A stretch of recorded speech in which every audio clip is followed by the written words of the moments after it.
Oops, I almost clicked the wrong screen. Okay, I didn't almost click the wrong scene. I did click the wrong scene.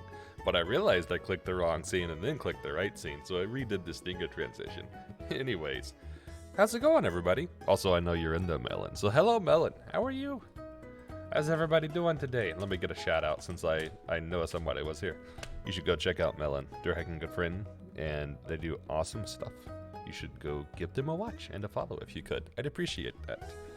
So, today, we are continuing Pokemon Y, except it's a randomized, hardcore Nuzlocke where I can only use status moves, and I do not get to check what Pokemon I'm going to get beforehand, nor do I get any retries. There are no special rules. This is a hardcore Nuzlocke, with no exceptions for status only. Also, Lakias, welcome in. How's it going? How are you today? So, for those that are tuning in for either the first time or that didn't watch last week, we have a new team because I had to restart last time. This is our third attempt so far, so the team right now is... What? Why did it change Flaffy to a Weepin' Bell? Anyways, so the team is Chinchonk, the Chinchou. He's Le Chinchonk. We have Gigachadius, the Rhyperior, Flafferson, the Flaffy, and Gowos, the Phantom. How is it going, you might ask? Well, we made it to the first gym, so that's pretty good. Unfortunately, we don't really have a lot of great moves yet. Basically, I can still only deal confusion. I don't have really anything else at the moment other than confusion. I do have Thunder Wave on a couple of Pokemon, so there's that. But yeah, it kind of sucks. It kind of sucks. That said, if I can make it past Gym 1 today, we should be able to get some new status moves. And said status moves will make this run significantly easier.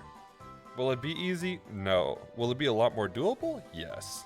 So, let me open up the page. Alright, so level 12 is our cap for this gym. Which I leveled up to level 11 off stream so you guys didn't have to watch me grind levels against things with Supersonic because I know everybody loves to watch 5 hours of grinding on RNG and hope things work. So yeah, I spent a little time grinding off stream to make sure that you guys didn't need to watch that. But I'm still within level cap. I have one level that I can get before I'm past level cap for this gym leader. And we have one trainer left. So, I will quickly go over these sort of rules for people that do not know what a hardcore Nuzlocke is or what the premise is. Basically, a hardcore Nuzlocke is a Nuzlocke variant. Nuzlocke in and of itself means that you can only catch your first encounter in each unique area. If you do not catch it, you do not get to catch a Pokemon in that area. Additionally, you have to nickname every Pokemon you catch. And finally, if your Pokemon goes down, you have to box it permanently or release it. You cannot use it anymore. The hardcore variant adds a few things onto that makes it even harder. Now, you have to play on set mode, which means you can't swap freely. You can only have certain times you can swap your Pokemon out in fights. Additionally, you cannot level up past your next major encounter, which is the gym leader. In a normal Nuzlocke, you could feasibly get to level 100 before your first gym.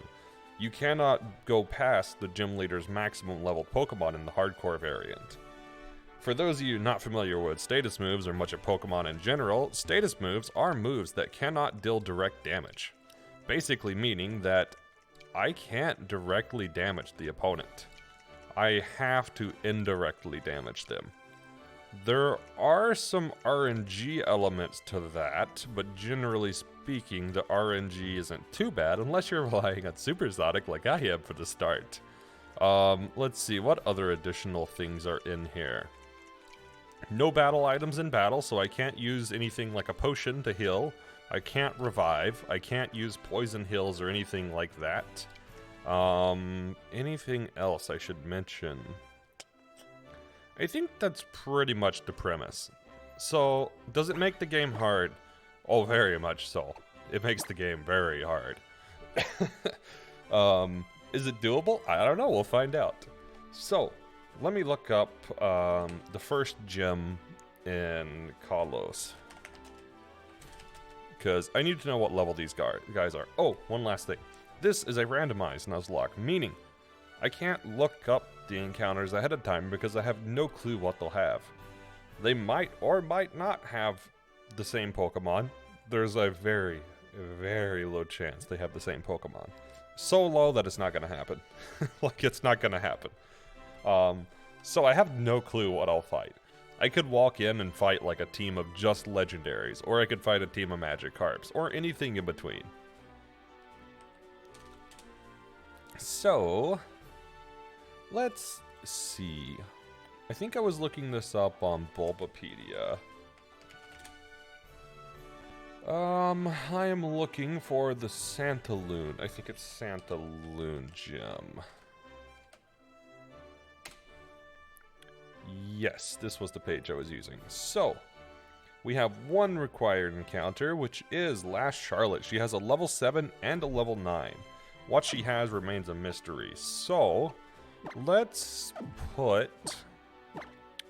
Who do I want to put in front? I might lead with Chinchou, honestly. Chinchonk is a good lead. She should lead with her level 7 Pokemon first. And then we'll deal with the level 9 in the back. This could be a terrible fight, or it could be an okay fight. We'll find out. Binnacle. Okay, that's acceptable. Also, I don't know what moves these trainers have. So not only do I not know their Pokemon, but I also don't know their movesets. But I can make an educated guess on what moveset they have. So let me do that. Generation 6 Binnacle Learn Set. So this is a level 7 Binnacle. That means it feasibly could have Shell Smash, Scratch, Sand Attack, Water Gun, or Withdraw. It will not have one of those. I think Shell Smash might be a breeding move. No, none of those are breeding moves, or egg moves, I mean. So...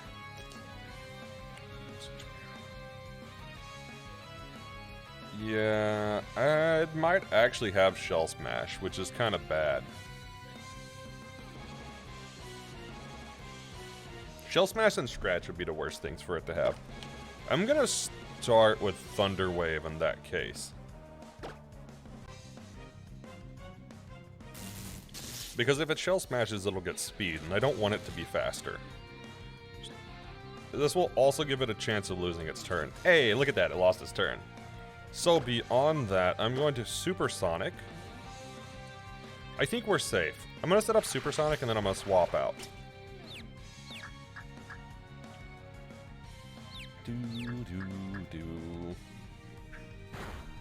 Good. Who do I want XP on? If I don't get Rhyperior some XP, he's going to fall back quick. But if they toss Water Gun, I'm in a terrible position. So I should probably go... let's go Ghost and play it safe. Scratch can't hit it, and Water Gun doesn't do much. We're just going to play it safe. I can always grind some XP in the wild. So it's not critical that I get a ton of XP right now. Let's stall a turn with Growth, because it's still got at least one turn left of Confusion. Growth does nothing for us. Also, for everybody who's not familiar with status moves, let me explain status moves. I sort of graced over them, but there's more to them. So, as I mentioned, status moves do not deal direct damage. However, there are various things they can do. The move that I'm using right now, for example, is one that raises your stats. There are also moves that lower the opponent's stats. There are moves like Confuse Ray, which I'm using at the moment, that sets a status effect on the opposing Pokemon. That can be a variety of things, from confusion to paralysis to burn to poison to some statuses that they don't specifically label in the game, like Leech Seed. which takes their health each turn and gives you health back. Then there are weather moves that are considered status, so they don't deal damage, but they set weather. And there are a few weathers that can be set, but the major one that would help us would either be Hail or Sandstorm, which would chip the opponent each turn. Additionally, there are a couple of random other moves, like Destiny Bond, that you can get access to. Destiny Bond, if you go down from an opponent's move after using Destiny Bond, you automatically take them with you. So not too great for our run, because, well, if we go down, we lose our Pokemon permanently. But there could be a place where it's feasibly good. Also, I don't like this getting low already. I'm gonna swap back to Chinchonk, I think. Just so we take a little damage there. And let's see, what else? There are moves that heal you, like Roost and Rest, although Rest causes you to fall asleep. There's at least one useless move that doesn't do anything, which is Splash. I'm not sure what else off the top of my head you get. I know there's a couple of other status moves, but I can't remember them. And some of them may not exist in this generation specifically. You know what? Let me check what Flaffy has. Flaffy might be a good play here. Summary. I want the moves. Growl, Cotton Spore. These are not good plays for now. Okay, let's click Thunder Wave again, because we can waste as much Thunder Wave power points as we want. So, what kind of tools do I have to assist me on this run? Well, I have something called PokeLink, which is what you're seeing on the overlay. PokeLink does a few things. One, it gives you a beautiful overlay, obviously. Two, it will tell me my EVs and IVs, which, if you're not familiar with them, basically dictate how good your Pokemon stats are. They can be manipulated in various games, various ways, but you can think of them as an influence to your Pokemon stats. The other thing I'm using is just looking up data via like Bulbapedia, Pokemon DB, Cerebi, that type of thing. Basically, I can learn what level my opponent's Pokemon will be, and then I can look up the learn set. So, basically, a Pokemon that is randomly generated, like this Binnacle, will have some random moves out of the learn set up until the level they are. So for example, Binnacle learns 5 moves at level 7. It learns 3 of those at 1, 1 of them at 4, and 1 of them at 7. It can have any combination of those, or if it was higher level, it could have a combination of the moves beyond that it learns at like level 10, 13, and so on. So I can make an educated guess as to what it likely has in its moveset, but I don't have a way to directly tell what their moveset is without, well, finding out in battle, basically. So that's kind of the run. I've seen one person do a randomized status-only Nuzlocke. I don't think they did hardcore, I could be wrong, but they made some exceptions to make it possible. We are not using those exceptions. We are doing it completely standard Nuzlocke rules. Minus one thing, just so I don't have to restart, like, on Battle 1. And that's that I'm only trying to generate starter Pokemon that learn a status move at level 5. Because otherwise, I just restarted the first battle and I literally don't get to play the game. So rather than making you guys watch me randomize like 4,000 times, we'll just pick the ones that we can use. But those are still randomized, so I can't pick which one out of the ones that have level 5 status moves that I get.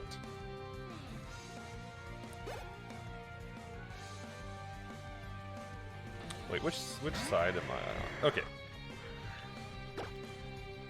So that is left and that is right. Okay. Lanoon! Okay, I need to look up this one's moveset. This one will actually give really good XP.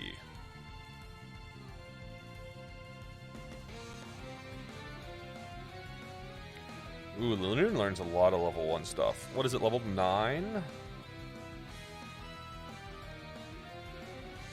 Okay, so XY. It's sorted by Aurus. Let's sort by XY. So play rough, Roto-Iller? I don't know that one. Rotiller? Switcheroo, tackle, growl, tail whip, headbutt, tail whip, headbutt again. So what does this move do? Here's the attack, special attack of all grounded grass type Pokemon. Interesting. I haven't seen that one before. That must be specific to Gen 6. I don't think it exists past Gen 6. So basically what I'm seeing is it doesn't learn anything that's particularly dangerous, and I think I can probably stall it out with Giga Chadius. It does have Headbutt, which is unfortunate. I'm in crit range. Let's swap back to Go-Wost. It shouldn't be able to hit Go-Wost, but there is a chance it's got a Fairy move. So I'm gonna play extremely safe and swap back to Giga Chadius here, the Rhyperior. Chat came up with the names, if you're wondering. So let's see if it knows Play Rough. It does not, it knows Tail Whip. Okay, so I'm gonna swap back again, because this should bait it to attack, I believe?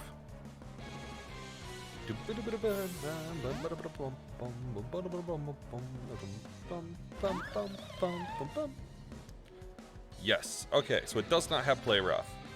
I can go for Confuse Ray and then swap to Flaffy to get Thunder Wave off. I don't want to swap into Chinchonk because if it gets a crit, I will go down instantly. And then I would lose that Pokemon, so I don't want to do that. But let me check real quick. Flaffy's defense should be higher, I think. Defense is 18, Chinchonk is 12, so Flaffy is more defensive. So let's swap to Flafferson. With any luck, it'll hit itself in Confusion. With bad luck, it'll hit us. Good. Alright, let's go for T-Wave, also known as Thunder Wave. Goes for Growl, that's okay. That's fine. Please hit. There we go. I think the only thing it's got is Headbutt, so we might run it out of Headbutt at some point. Let's swap back to Giga Chadius now. I'm gonna try to take advantage of the fact that, alright, that's okay. I don't like getting defense drops with Rhyperior.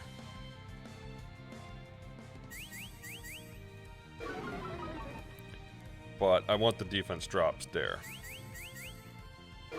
I guess one defense drop is okay for now, because I don't want to get hit with -2. So let's go back to Go-Wost, because I think it's going to swap back to Headbutt, and we're trying to preserve HP here. So let's preserve some HP. No, it went for Growl. Interesting. I didn't expect it to go for Growl. That's a little strange. So let's go for Confuse Ray.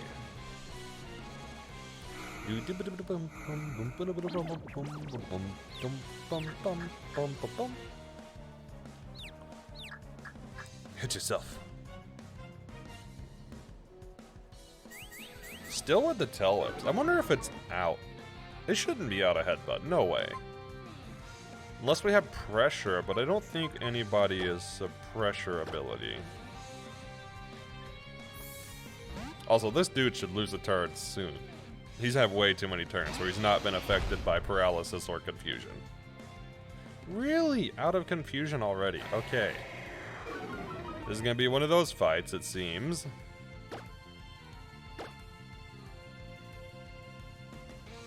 Oh, let's get some more defense drops in. When it does hit itself, it's gonna hit itself hard. Good paralysis coming in clutch here. Also, it feels so weird using a Rhyperior in a status-only run. That feels so weird.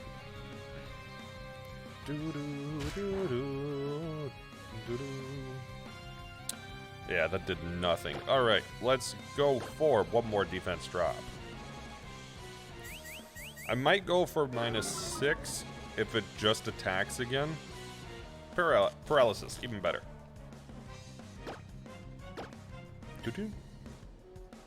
Let's go paralysis, or not paralysis, tail whip again. This will be -5. Went for headbutt. Alright. Let's go for tail whip again.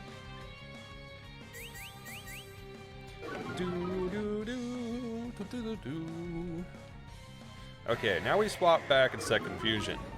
If you're not familiar with Confusion, basically there are 2 things you can do to influence Confusion's damage, which is lowering an opposing Pokemon's defense or raising its attack.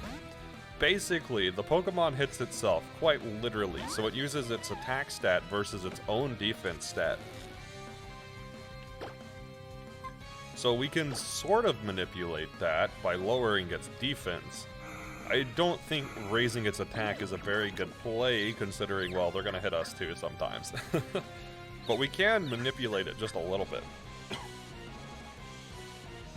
Really, this thing is just not hitting itself at all. I really don't want to swap back to Chinchonk, though. I think if I have to swap back to Chinchonk, what I'll do is I'll prep with a couple of growls on Flaffy. Well, Flafferson.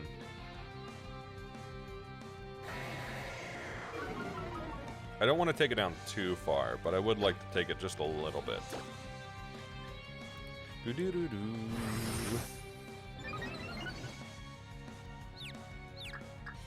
Hit yourself. Yo, Saturn, thank you for the raid. Very much appreciated. How was your stream? How are you doing today? Let me give you a shout out. I know Rocky's not in yet, so one sec. There we go. If you haven't checked Saturn out, you should go check them out and drop a follow. I'd appreciate it. They're a good friend.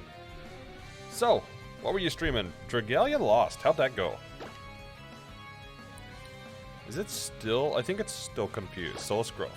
But yeah, how'd Dragalia go?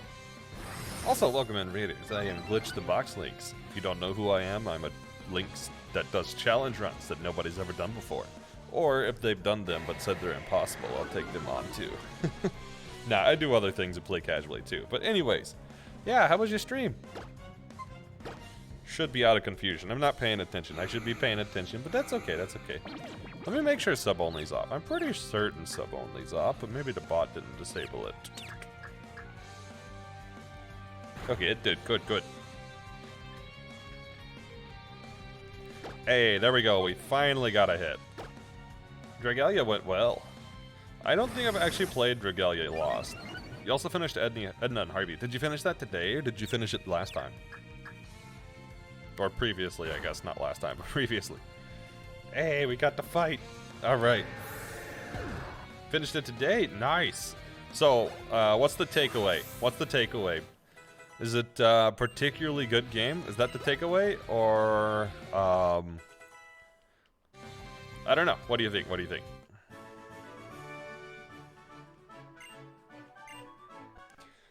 Okay, now that we've gotten through the trainer, I'm going to grind just a tad. I won't grind a lot, but I think it is going to be critical that I get another level here. The ending is a bit abrupt. Gotcha. Just didn't smooth the ending out much or conclude things. I think I have to go all the way over here to get back.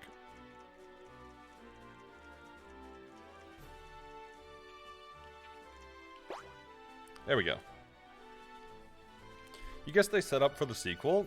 That makes sense. Have they announced a sequel, or is it just kind of implied still?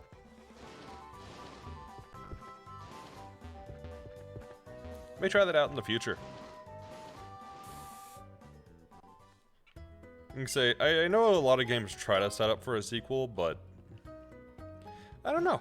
My take is it should still feel pretty conclusive when you end because, well, you can never guarantee that you're going to put a sequel out. There's a sequel called Ed and Harvey, Harvey's New Eyes. Ah, I see, I see. So they did actually have a sequel then. Okay, I'm gonna check XP real quick. 1181, okay. And 167, but you're level 12, so I don't need to level you up. So the other three need a little XP. Also, how much did Ghost have left? 398. Okay. Let's save. I think I just saved, but we're gonna save again because we're playing it safe.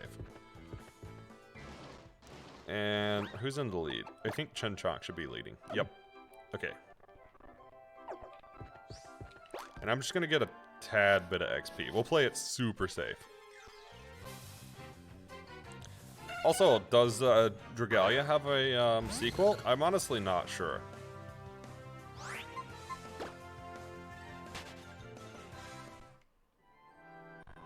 I don't really know that much about Dragalia. I know the name, but I've never played it or looked into it that much. Let me look up this thing's moveset.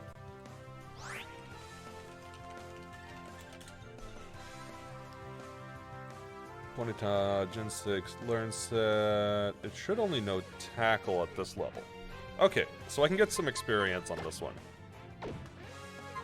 Let's go ahead and pop Supersonic while Chin Chow is out, just in case it happens to know Ember, but I don't think it will.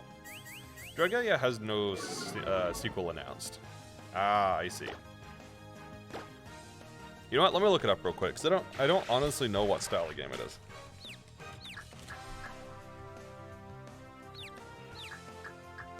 Although I definitely should.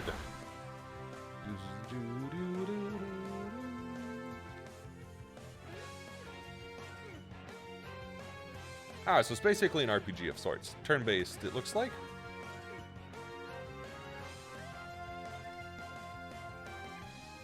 Although the pictures are basically just of the cover art, because of course they are.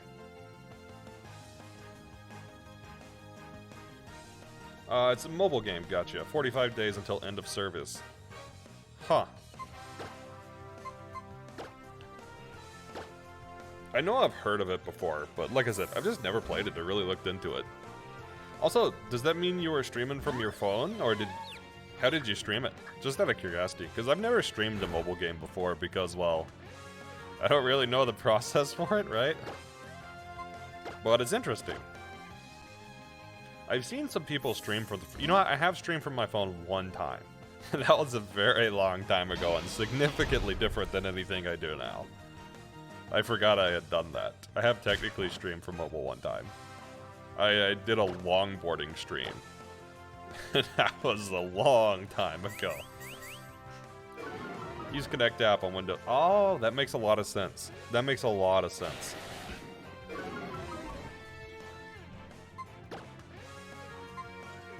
Let's go back to Chincha. Yeah, I totally forgot that that was a thing. I just don't use my phone much. But if I did, then that would probably be the route I'd go, yeah. If you play a lot on phone, then do you by chance play Masters? As in Pokemon Masters?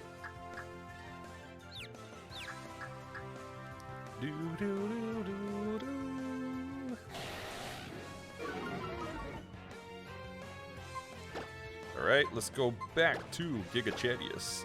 Get some more tail whips off. More defense drops is always the way to go with this.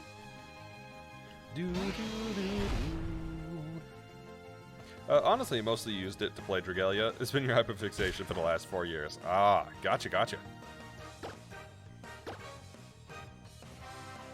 Makes sense, though.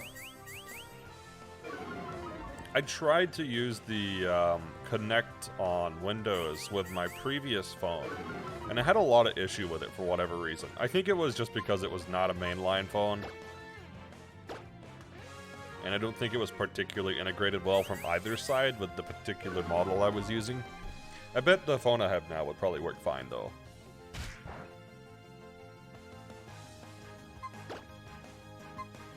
I guess we can go to Ghost if this thing doesn't know Ember. Preach, doesn't know Ember. Tried Masters when it came out, dropped it after a bit. Re-downloaded it 2 months ago. It's a lot better now. I started playing it I guess it's been like half a year or so. But I didn't try it in like the very early days. I know they added some recent stuff, like the interactions. That's been very recent. It's only been out for a few weeks. Yeah, well, that part's okay. I'm kind of mixed on it, but I think it's fun, but it's one of those things that I kind of like get frustrated at sometimes.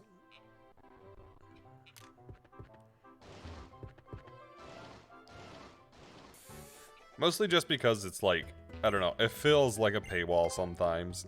And it doesn't feel like there's a lot of in-game. I don't know, it's really weird. There's in-game stuff, but it just incentivizes you to beat it better, mostly. It's weird. It's weird. I wish there was like some ultimate like thing you're building up to, instead of just like random encounters. Most gotchas feel that way. Yeah, that's fair. Let me check Flaffy learn set.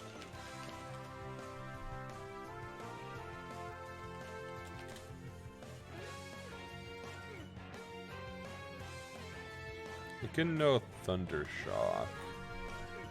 You know what, I'm gonna run just so I save. In case I overlevel. Because I really don't want to overlevel. Electricalia because it never felt like pay to win. That is very fair. That is very fair.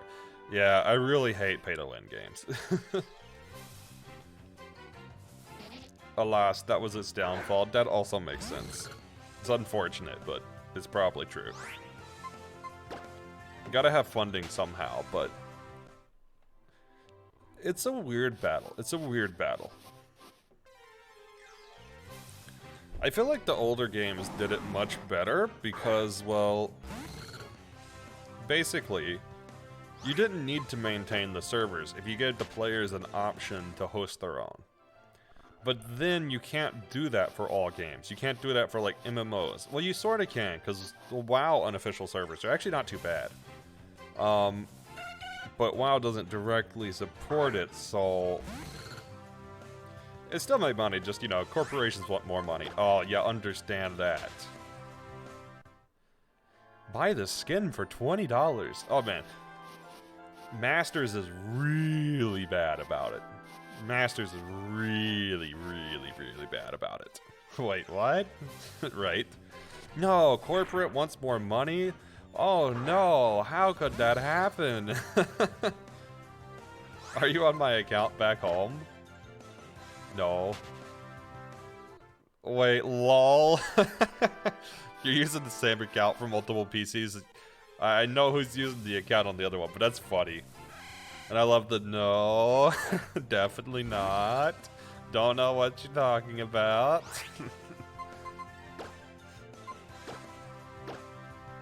Okay, let's get some defense drops, because this thing shouldn't know anything. You know, it does know tackle, but that's okay. Chadia should live it.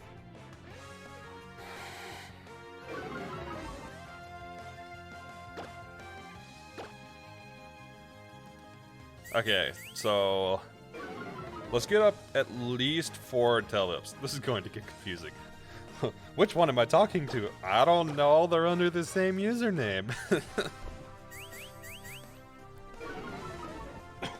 See, what would make it really confusing if I ask, "Hey, what was your opinion on the new trailers for Scarlet and Violet?" Because I might get 2 conflicting answers here. Well, I guess it wasn't really a trailer. It was a spoiler. It was a gym leader announcement and a Pokemon announcement. I don't know. I was mixed.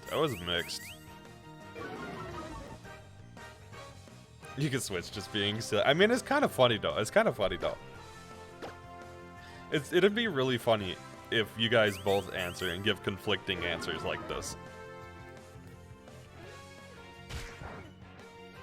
One person like, yeah, it was good. The other person like, I hated it. Although anybody else watching would be really confused. And it's also confusing to me because I'm like, okay, well, who asked me a question then? So, same question. What do you think of the new gym leader?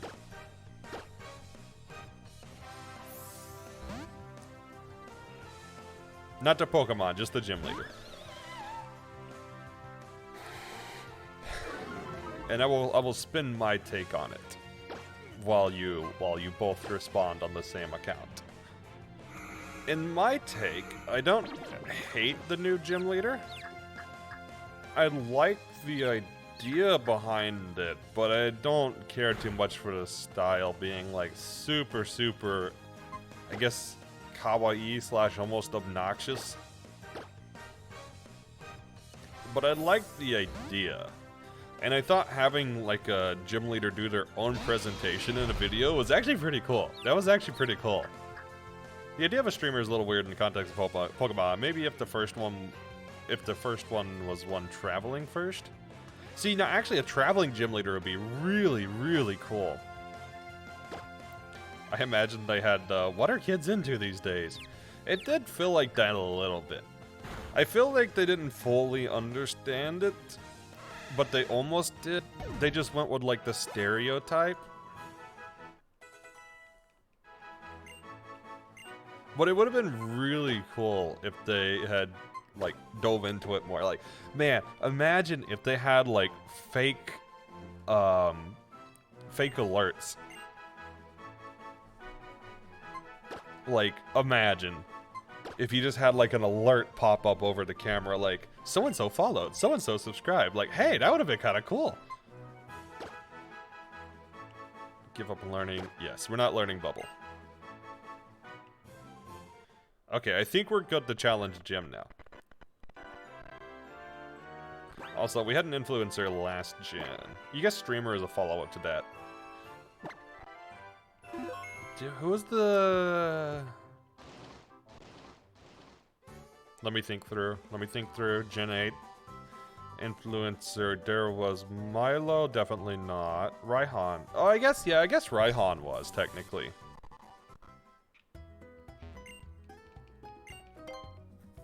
I don't know. I feel like the core idea wasn't terrible, even if they did do, like, what are kids into these days? Because, like, it could have been really cool. It's like, imagine if they made, like, a whole thing, made an account on Twitch, and actually had, like, a VTuber stream of that character come up for at least a few times. Like, that would actually be really cool. It would be so gimmicky, but, like, it would... Now I don't know if those are both no's from the same person. No, not like that. Not like that. No, not like Tony the Tiger.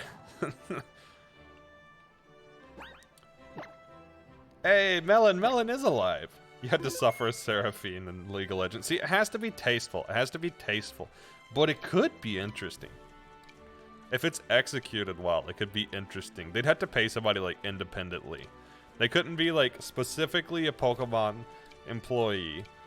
But, like, if said person did, like, Nuzlocks or things, actually, that would be really cool. Of course, we know Pokemon won't do that. But still.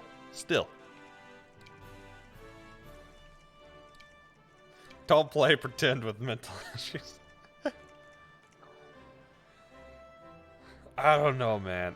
It could be interesting. I'm not saying they would do it well. I'm not saying they should do it. But, like, as a concept, if somebody executed it really well, they'd have to, you know what, they'd have to detach the person from Pokemon, sort of, where they were like their own character and they were collabing with another entity, business entity, and that business entity was a streamer. Like, if they took some popular VTube streamer, I don't know who, like Iron Mal, for example, or somebody like Ivy Comb, for example, and then added them in game, now that could be a really interesting concept for, like, a gym leader. Of course, I don't know if those two are particularly the best examples for that, but still, you get my point, hopefully. Also, I need to look up real quick what I'm going to be fighting roughly. 2 Pokemon, first one's level 10, second one's level 12. Oh, am I mentally prepared for this? No, I'm not mentally prepared for this. We're going to do it, though, I think. Just hire an actual writer and an actual actor. Don't let someone random for the team project and go way too deep into it. That was kind of my issue, is they went way too deep, and it was like cringe level. It wasn't like tasteful levels. It was like cringe level. That idea would be interesting. Are we talking about the ninja in Pokemon Scarlet? Not the ninja, the streamer from Scarlet and Violet. Should I do it, or should I get a little more XP? I kind of want to get a little more XP because I want Phantom to level in the middle of this fight.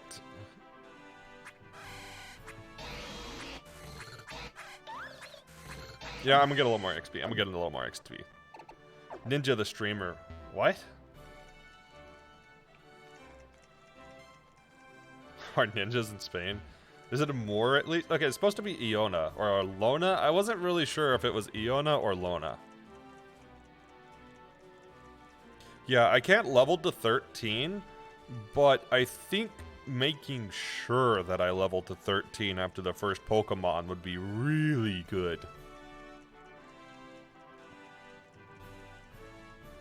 No, there are definitely not ninjas in Spain, at least to my knowledge. I could be wrong. If we have anybody from Spain in chat, please correct me. But like, I'm pretty sure we don't. But no, the I don't know. It was just weird. The jacket I found really weird. I didn't hate it, but I didn't love it. The Magnemites on the side of the head was pretty interesting. I was kind of okay with that. I was kind of okay. I mean, we can argue that he had assassins coming from Africa back in the day. That's why I asked about Moors and darker skin. There was a Sliggoo on this route, really, and I'm just finding this? Okay.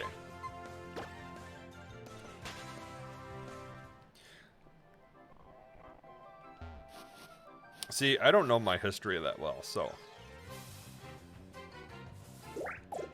Otherwise, I would argue this. But, I don't know. I'm still kind of on it.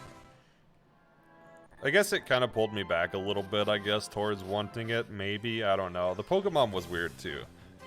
What is it? Spoiler, Bellybolt, I think, was the name of it. Why did I get a ping here? Oh, okay.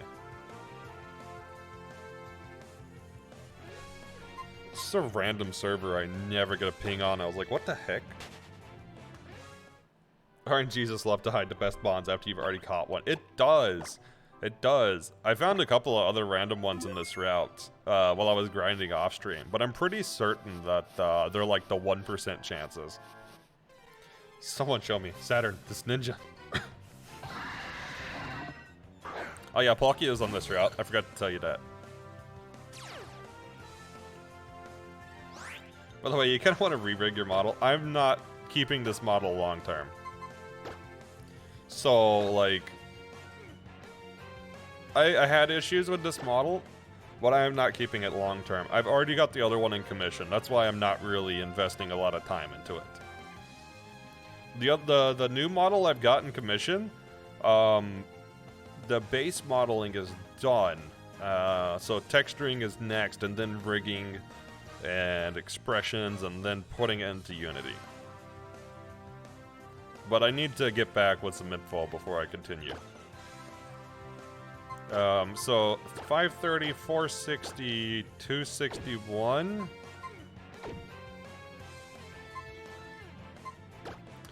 Let's go back to Gowas for a second. Of the new one? Possibly, yeah. Ask them to have a jawbone so your mouth can open and close with it. I'm pretty sure I will, because I'm gonna do some custom stuff for content creation. I have some really cool ideas, I think, for basically recording for YouTube vids, not specifically for stream. I mean, I have a lot of cool stuff for stream too that I plan to do it for, but I have some stuff specifically I need like extra rigging or things for YouTube content. So I'm probably gonna have that already. Not all of your M's have a jawbone though. It's kind of sad. Yeah, they should. They should. So technically the model that I've got now is 100% not meant for VTubing. The commissioner, or not commissioner, but the Gumroad for this one specifically says it's only meant for VR chat, not for VTubing. And then when I bought the model, the person on the Discord reiterated that it was not meant for VTubing, it was only meant for VR chat. But I got part of it working myself, and then spent like 30 bucks to get somebody to fix one issue, which was with the eye tracking, and managed to get it to work. But it was, quote-unquote, not meant for this. Well, once it's done, send me a VRM and I can port that one into Breath of the Wild. Okay, okay. It's gonna be a little bit, but yeah.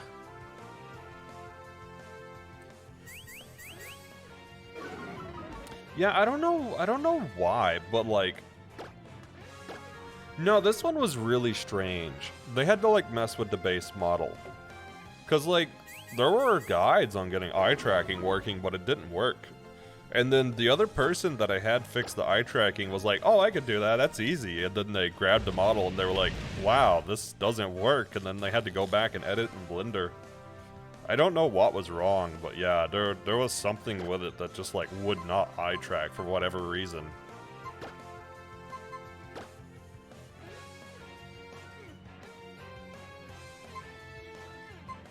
So 20 SPDF versus 18 SPDF. Yeah, you could have done the Blender part. Okay. Well, hopefully the next one I won't have any issues with. But, well, because the next one's going to be specifically made for VTubing, right? Like, this one was not meant for it. There were no spring bones or anything, so I had to do the spring bone work, which is simple enough. Intense battle with Palkia, suppose it makes sense. I mean, I would think it makes sense. Palkia's an intense fight, right?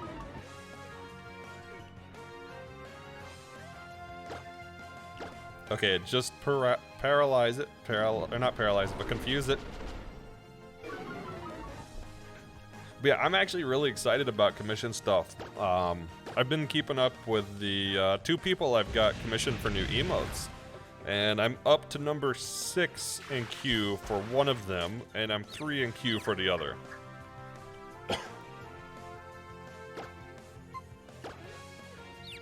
There's something about reading Wild Palkia that feels wrong. Are gods wild? Hey, if you want it to feel even more wrong, when I was grinding off stream, I took down a lot of Palkias because they were really good for XP. So that can make it feel even more wrong if you want.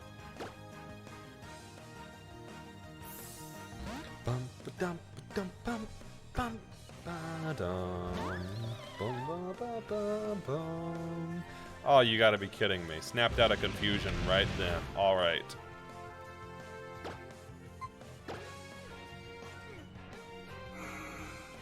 Yeah, actually let me check, make sure I've not moved up in queue. I'm really excited for the new emote commissions. There we go. Now, please don't level anybody up, because if it does, then I have to reload. Okay, good, good, good. Celebrate like shenanigans being in multiple places at once, basically. Okay, now I should be good to take on Viola. I'll double check my XP first, but I should be good to take on Viola now. I just wanted to make sure that Phantump was going to level in the fight. Because I get ingrain when I level, and that will help a ton here.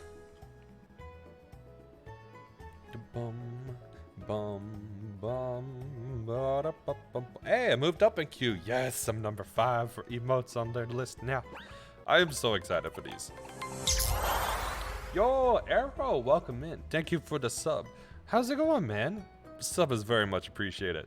Belly Bolt. Yeah, what was your thoughts on Belly Bolt? It was interesting. I'll give it that. I'm not like 100% sold, but I mean, I would use it. I would use it. 130. 130 should be good. 130 should be good. Then I should level up and fight because it's going to be like level 10? Yeah, level 10 on the first one. You guessed the eyes correctly. Anyways, BRB food. Okay, one of you two is BRB food. I don't know about the other one. Or maybe that's both, question mark? Confuge. Well, you'll BRB to the gym fight, I guess, because I'm going to take my time with this fight. I'm very much taking my time with this fight. I kind of like the ideal. Honestly. Because it was like, well, it was unexpected, but like it's kind of cool too. And a lot of animals and whatnot IRL have sort of defensive features like that. Like tigers, for example, have they have fake eyes on the back of their ears, I believe. Specifically for causing creatures to think that they're watching them. It's an evolutionary trait. So like, I like that idea. That they're kind of referencing like realistic traits that do naturally happen.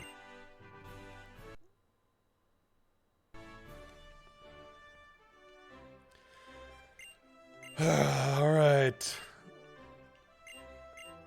Nerves are high. Nerves are really high on this one. Nerves are really high on this one. Nerves are really high. I'm gonna be honest, I'm probably gonna lose a Pokemon here. Okay, Persian.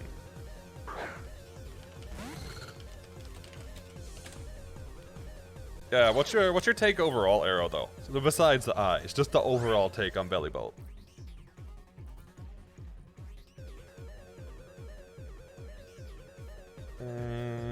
Ooh, it can no bite.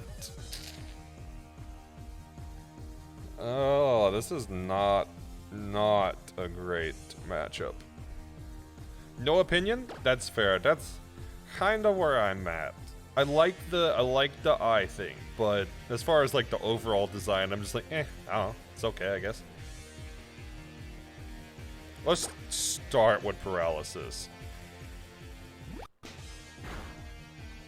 That's a lot from Fake Out. 60. Oh, no way. This is not... Is this Technician? This might be Technician Persian.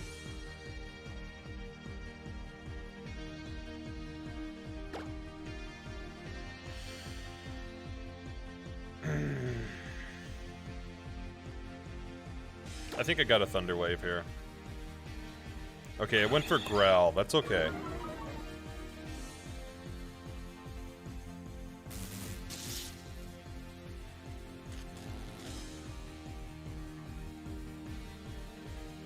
Let's swap back to Giga Chadius, I think. Let me think this through. I should not Confusion here. I should use Gobos to confuse, because it might not have Bite. Although on the flip side, if it has Bite, it's gonna one-shot Gobos, and I do need to keep Gobos alive. I think regardless of what it has, I should start with Tail Lips.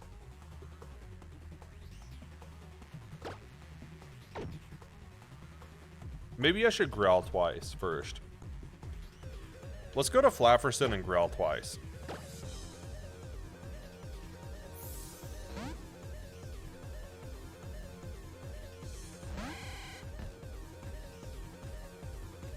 Good, it went for Growl.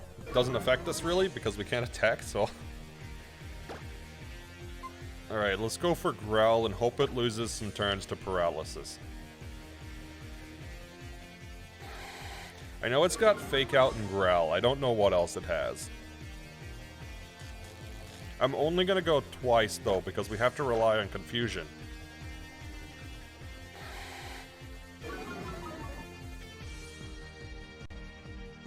So it's got Scratch. So that's 3 moves. Please don't have Bite and randomly click it here.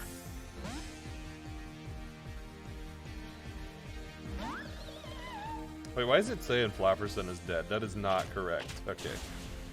Oh, you gotta be kidding me. It has Bite. Of course it has Bite. And of course it clicked it. That's its 4th move.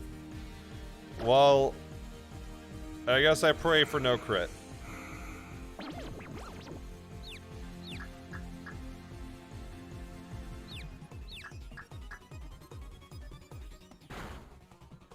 Good. Alright, let's go back to Rhyperior now. I guess at this rate, I'll have to swap into Chinchonk again, and Chinchonk will be who I set Confusion with next time.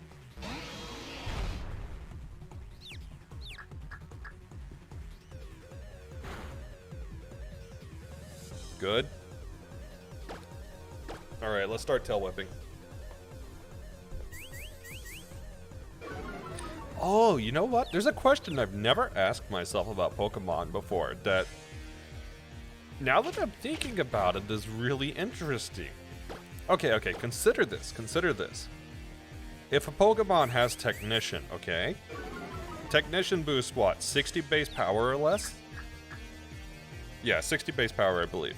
Okay, so consider that.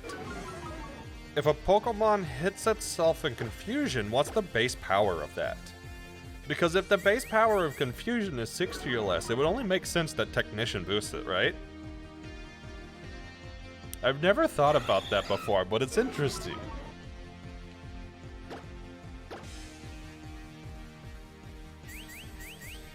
Also, in one good sense, Persian will give us a lot of XP, so there's that. But yeah, I've never thought about that, so I don't know. I really don't know. And if that's the case, do other abilities affect Confusion?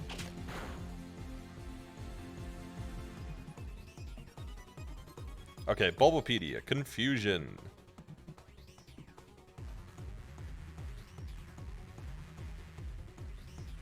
It does. Technician actually does boost it.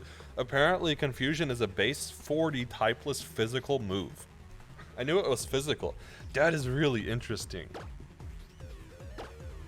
I've never considered that before.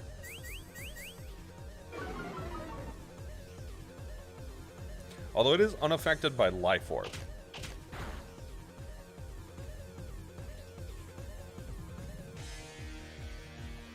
Oh wait, apparently Technician no longer affects it, but in Generation 4, Technician did affect it.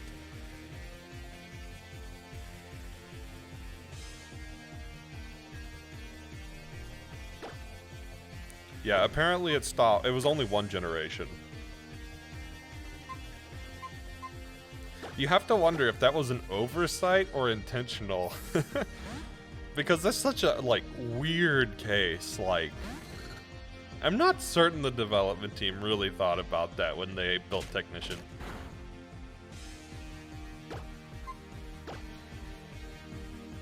Please hit. Good, good, good. Hit yourself, do it, hit yourself. Because I still have to take one more Pokemon out, and it's going to be higher level than this.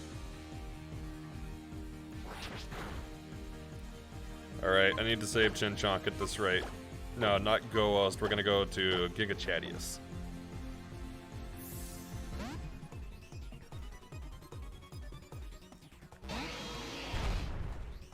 Seems that in Gen 4, it only affected confusion damage caused by disobedience. That's a really odd thing, but okay.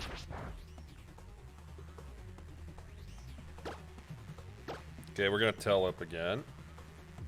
I know it won't do anything, but like, that's the only way we can really get through it, right?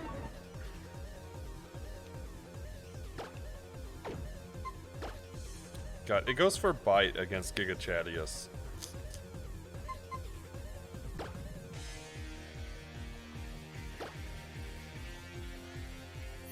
Maybe that it was not intended, and that's why in Gen 5 they corrected it. Probably so.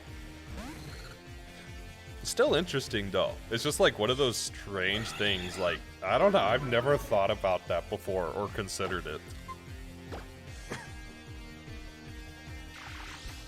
Also, no, Giga Chadius is not dead. This app is just being crazy. You know what, maybe if I just leave it up more, it'll correct.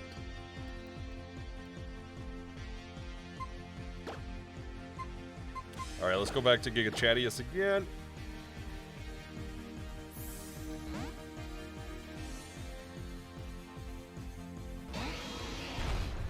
Oh, actually, we're really lucky we're playing this in Gen 6, because Gen 7 onward, they reduced the chance of hitting yourself in confusion, apparently.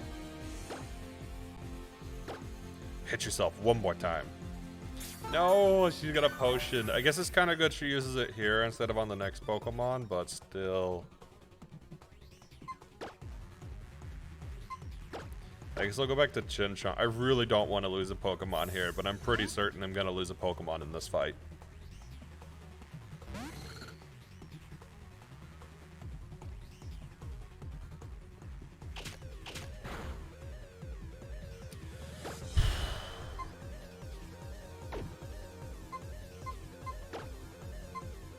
This is such a bold play, but I think I go back to Ghost. Okay. Actually, here, help me, chat. Help me. What do I do? I think I go back to Ghost. Because it should opt for Scratch on Shinchonk, because it does more damage, which means Ghost would be immune, and then I can set up Confuse Ray, because Confuse Ray has 100% accuracy. Supersonic on Shinchonk only has 55% accuracy. Well, Ghost has been hit, and if I get hit one more time, I get close to going down with Ghost. On a critical, I do go down. And I also have another Pokemon that's higher level to go through. But I think I have to, and hope it goes for Scratch and not Bite.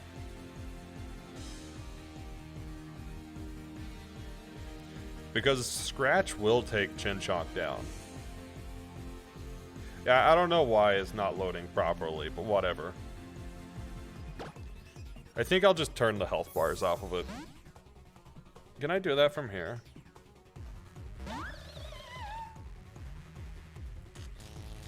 No, I'll have to... That's okay. I might start manually tracking this tool because, well... Alright, paralyze, we're good.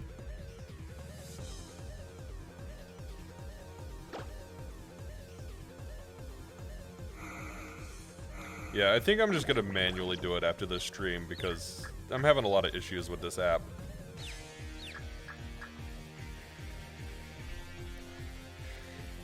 Double paralysis, that's so good. Okay. We're live.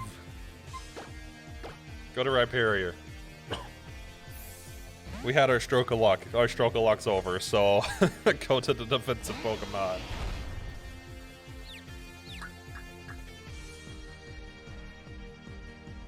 Yeah, I knew the bite was coming.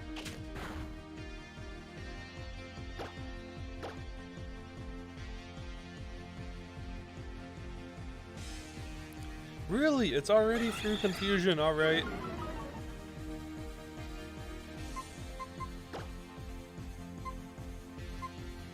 I guess I got a Flafferson.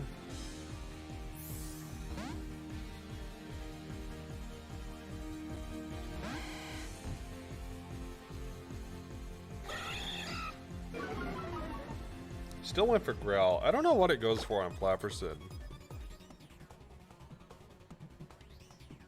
Do I Cotton Spore to see what it chooses? Maybe I do.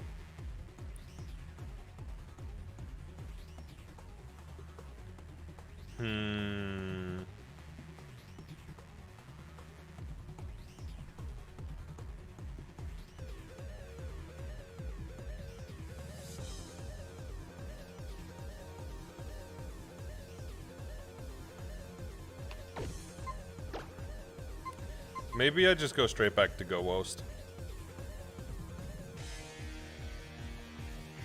Let's go back to Ghost. Oh, this is not ideal.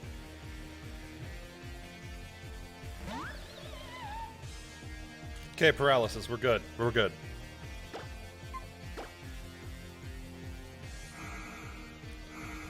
Confused Ray, let's go.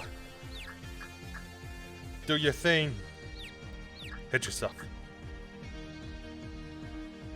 No, I got the bite through. Oh, I cannot take another bite. Alright, let's go to Rhyperior. This might be a wipe. This might be a wipe.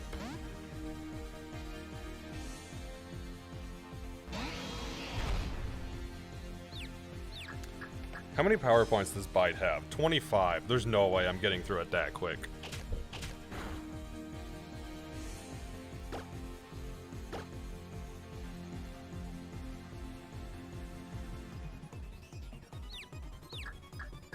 Hit yourself. Do it. Really? I'm not getting a single one of these.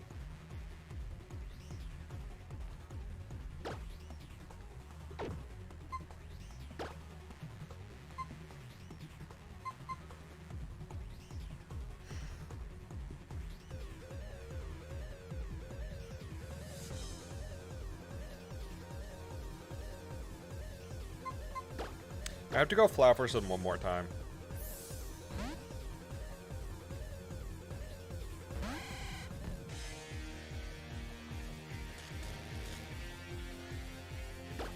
Because I need to growl.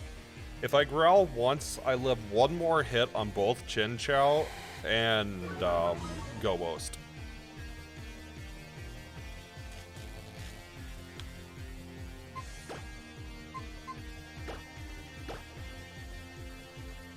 I think it will opt for growl in that scenario. So we go back to Go-Wost. Okay, Scratch. Scratch is good too. Come on, Confuse Ray. Do your job. Do your job, Confuse Ray.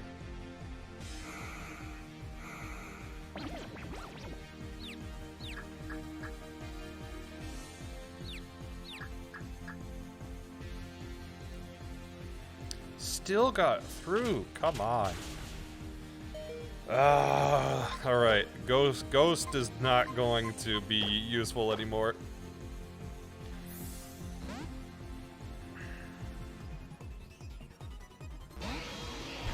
I have an idea of how I beat the next Pokemon, but it's not gonna be good. That was a lot of damage. Alright. That's why. I gotta go back to Chin... I go to Flafferson.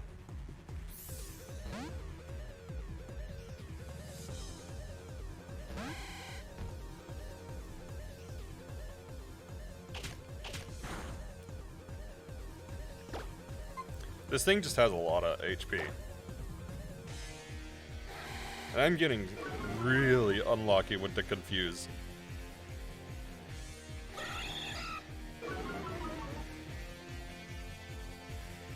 Alright, now I go back to Chinchonk. And I really need Supersonic to hit.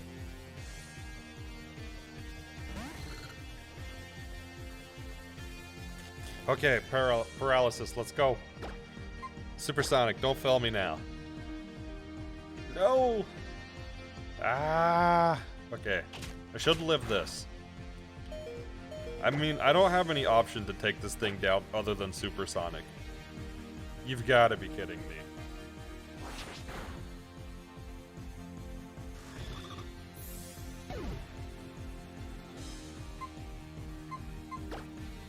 Well, let's hope for confusion. I don't have an option else other than this. If this doesn't hit itself or lose its turn, then I'm restarting.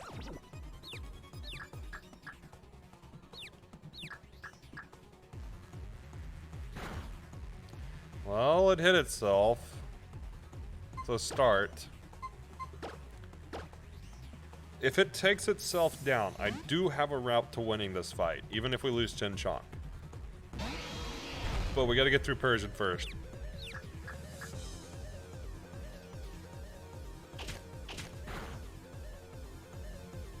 I needed to hit itself one more time with this confusion.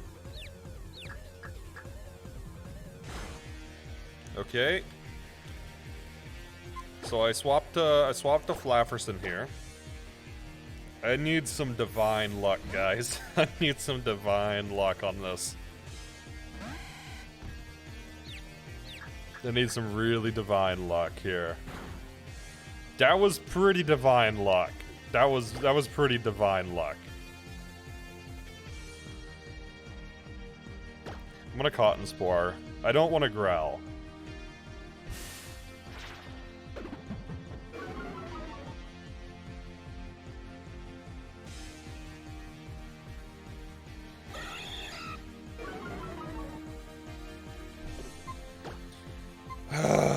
Roll the dice. What do we roll? Do I get a low roll? Do I get a high roll? Let's find out. Let's find out.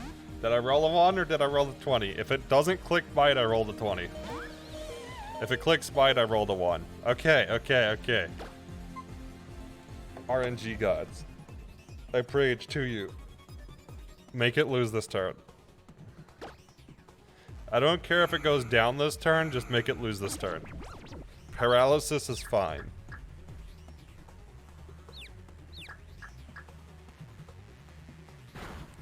Oh, okay, we're into the last Pokemon. I have a route forward. It is not good, but I have a route forward.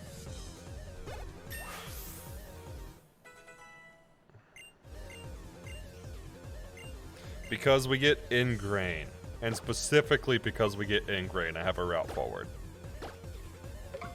It really depends on what this last Pokemon is, though.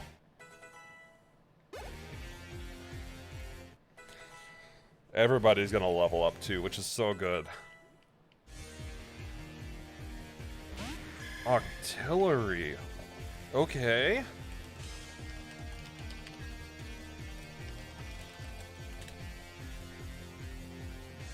Let's figure out Octillery's learn set for Gen 6. Oh, dear God. Okay. This is pretty bad. This is pretty bad.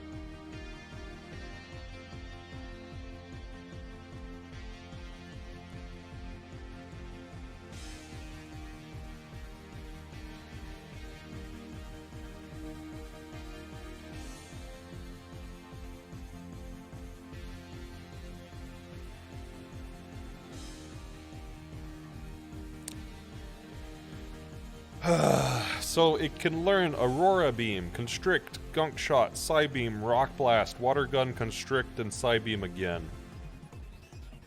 So it's almost certainly got Psybeam and Water Gun. It's probably got Constrict. And then either Gunk Shot or Rock Blast in the back. I have to go Flapper. I might lose another Pokemon.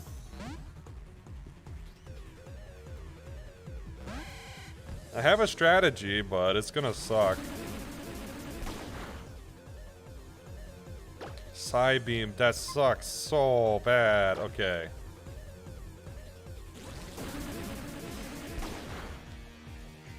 Alright.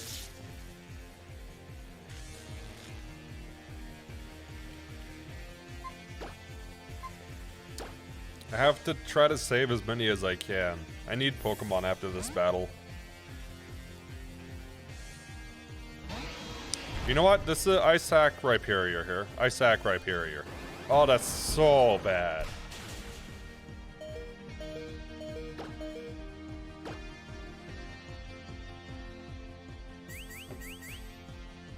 Yeah, I hate to lose him, but I gotta sack Rhyperior. I just don't win if I don't.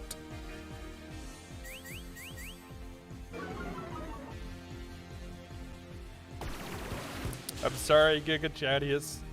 I knew this one was gonna be rough, but man, that sucks. Alright. Now I need some pretty divine RNG luck here. I gotta go Confuse Ray on turn 1 for more chance of RNG to gyp this Octillery. And in case it doesn't get gypped, I still need something to try to take it down. Because otherwise, Flaffy will go down too. Hit yourself.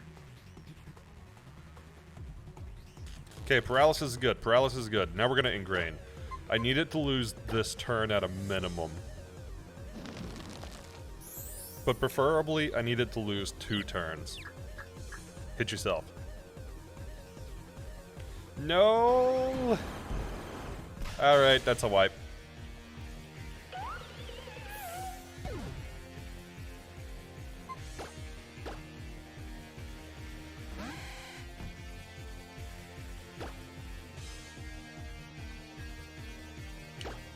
Yep, I don't have anything to stop it, so that's a wipe.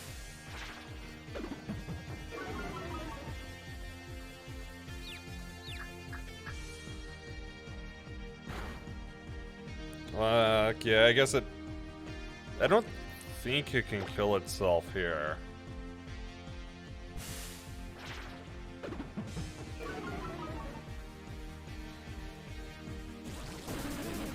Yep, that's it. Alright, well, GG's, let's restart.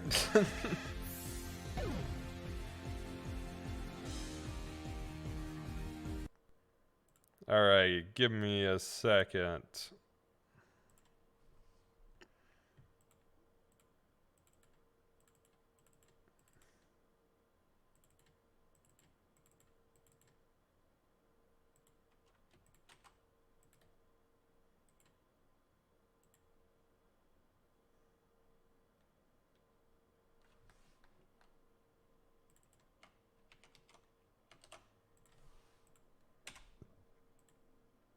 Okay, and we launch it again. I need to close out PokeLink.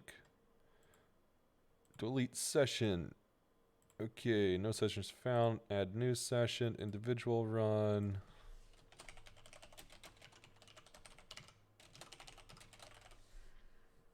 Okay, so we're going to use the next randomized one.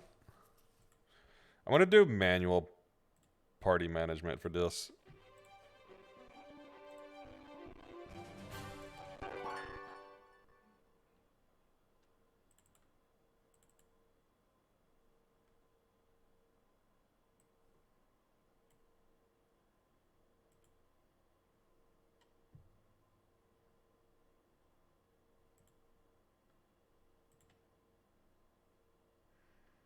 And I think that should have the stuff right. Now I just need to set the attempts to 3 restarts.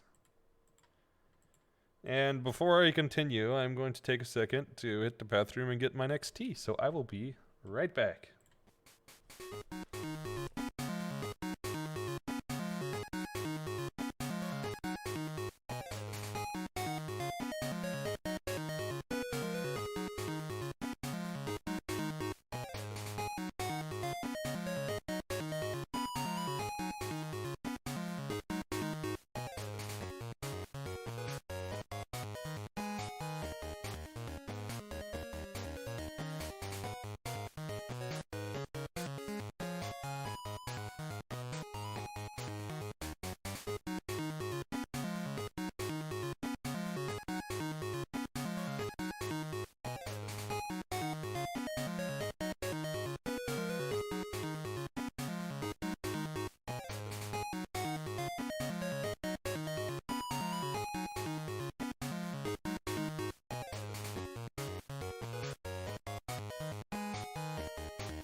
And we're back.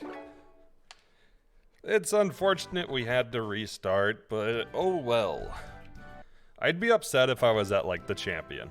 I would be really upset if I was at the champion. But we didn't even make it past the first gym, so it's okay. I have an improvement to make this time through. Which is, well, actually I have two improvements I'm going to make this time through. The first one being, I'm specifically going to farm defensive EVs. And the second thing being that I'm going to get a 5th Pokemon. It's a little risky, but there is a way I can get a 5th Pokemon. Which, depending on what I roll, I think could help a lot on that gym. And I think once I get to the later gyms, part of it becomes easier, because I can have a full team of 6, and I can have real status moves, like, well, Igraine! And potentially even have, leftovers and such, and better TM, so I can get, like, Toxic, for example, and go for Protect. I think it gets a little easier and harder with each gym.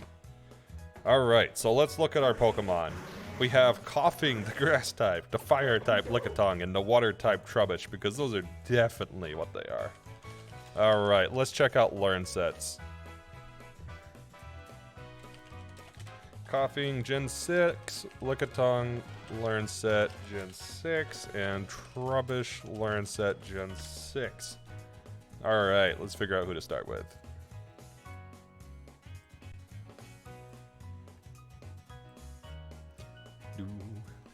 We get Poison Gas with Trubbish and Recycle. Recycle could be good. It should give us our berry back, right?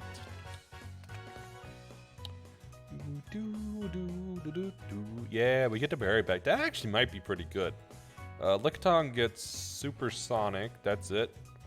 Which sucks because that's the one that's not 100% accurate. And Coughing gets Poison Gas, and it gets Smoke Screen at level 7.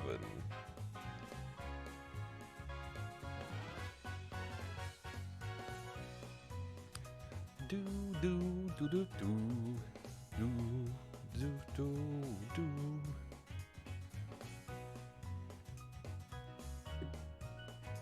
Actually, Smoke Screen might wind up being pretty good with the lower accuracy. Poison Gas also has a lot of power points, so I don't have to struggle for too long. I might go Coughing this time.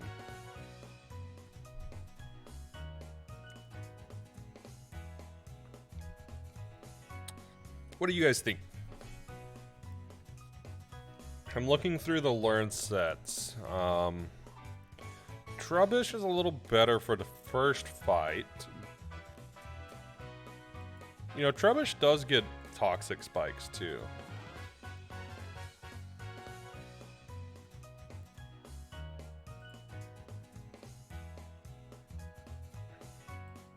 I definitely don't think I'm going Lickitung. Lickitung does not seem like a good choice.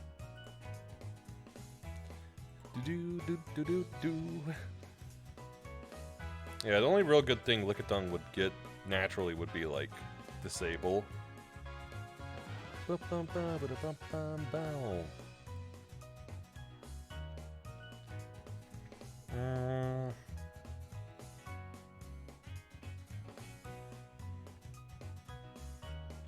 only downside to Coughing is I don't get another status move naturally until 26. So I would get 2 early on, but I wouldn't get another one for a while, so that kind of sucks.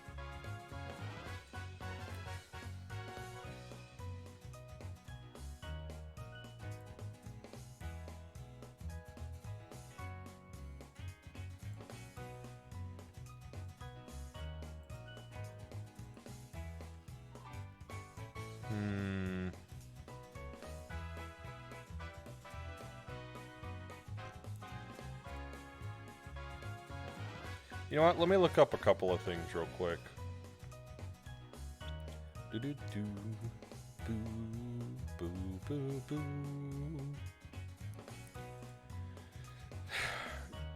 Maybe there's a spot we can get access to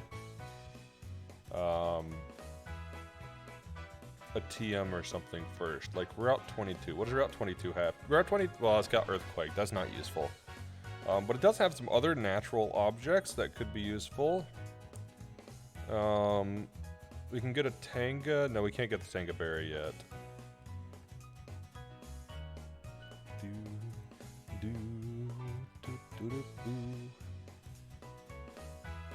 Nah, we don't really have anything useful on that route. Okay.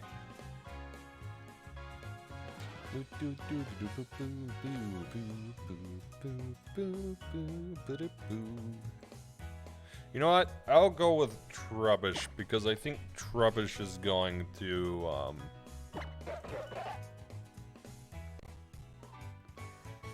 I think it's going to be a better long-term play.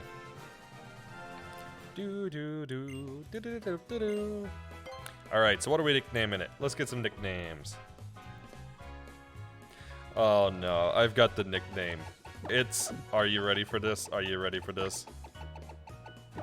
Trubbish is trouble. Okay, let me pull up a poll. That was terrible.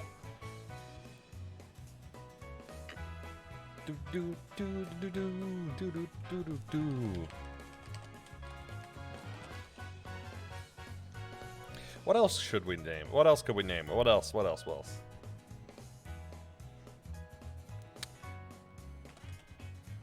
You know what? I'm gonna go with Trouble. I like Trouble. Trouble's a good name for Trubbish. I like that one. We'll do polls for the other one, but I like this nickname.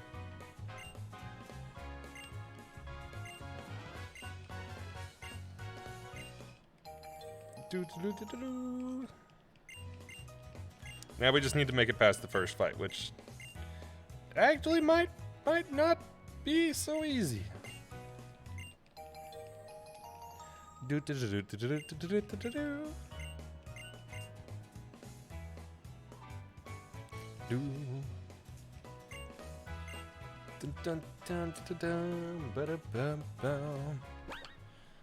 Let's save.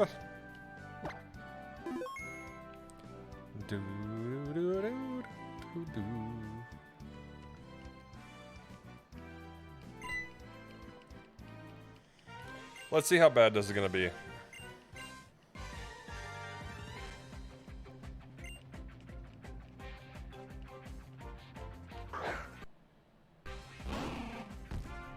Magby's not too bad. We might actually come out of this victorious.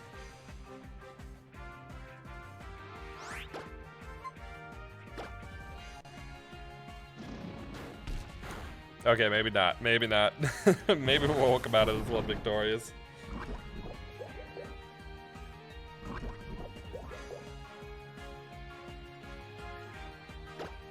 Yeah, that's gonna take a bit. Maybe they'll use Lyra enough that we'll win. Oh yeah, I forgot. Poison gas has 90% accuracy. That actually kind of sucks.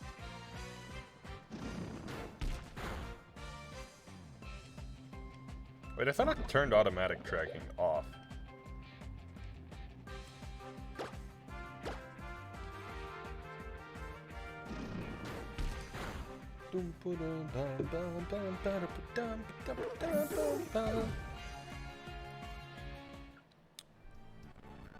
You know what? I'm gonna roll up another randomization. I don't think I'm gonna try this one. These seem like pretty bad starting Pokemon, if I'm being honest.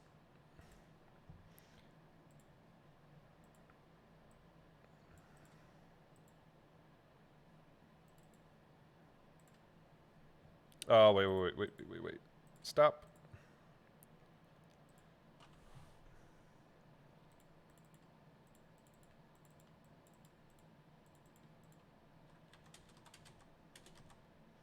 And we go like this.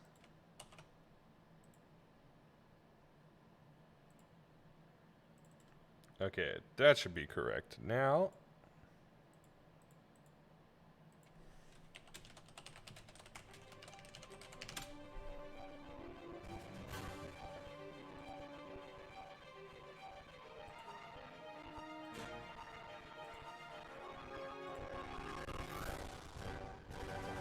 Alright, let's do it. Let's see what we get this time.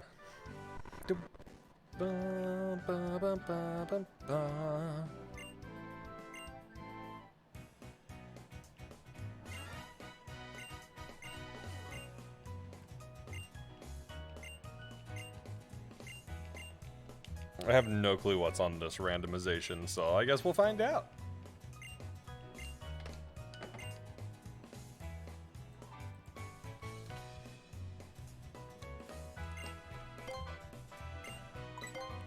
Also, let me make sure to actually get the correct name.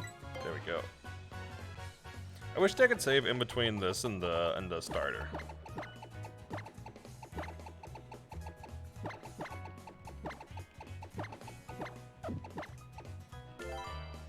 You know what? Maybe I can.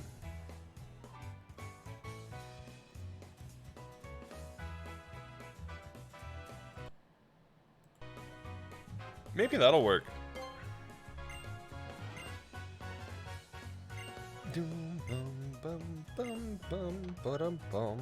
Let me write it down.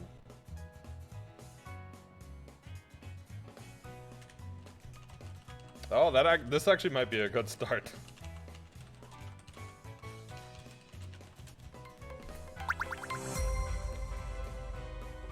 Kyle, thank you for the follow. Very much appreciated. How are you doing today? We are just getting started again after a pretty bad loss. So, it's good. We will get this. We will get this. Let me look up. You're doing fine? Good to hear. We are figuring out what starter we want to pick. So, Zubat, Learn Set, Gen 6. Mantike, Learn Set, Gen 6. And Celebi, Learn Set, Gen 6. Okay, let's see what these guys learn. What do we get starting out? So with Zubat we get Supersonic, and that's it before the first gym. That's pretty bad. Going for Mantike, we get Supersonic, but we'd also get Confuse Ray before the first gym. It could be worse. Celebi. Oh, we get Leech Seed with Celebi. That is so good. Okay, Celebi it is. Celebi it is. Actually, Celebi's moveset's a little bit cracked.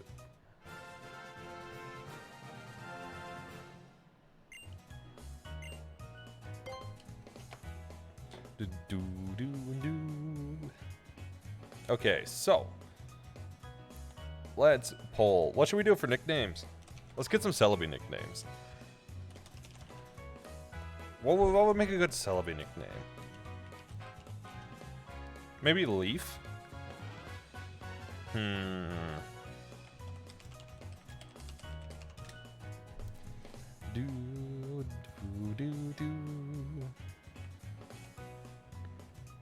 Anybody getting any ideas? Also, I didn't even check. Is it male or female Celebi? I didn't check. I guess that matters a little bit for a nickname. Maybe not. You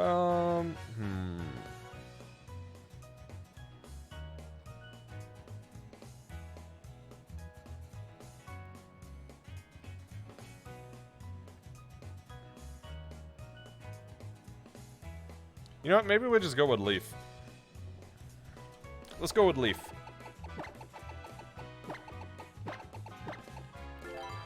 Alright, let me add that one into PokeLink.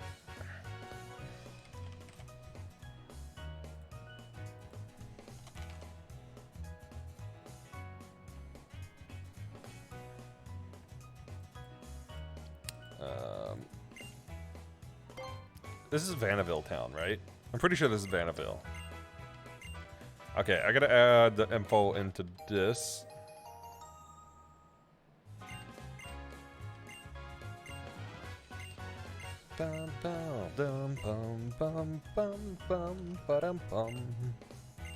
In before I wind up with like an Infernape in Gen 1 and Gym 1. That would be my luck. Flare Blitz, Infernate, Gym 1. Gym 1, that would definitely be my luck.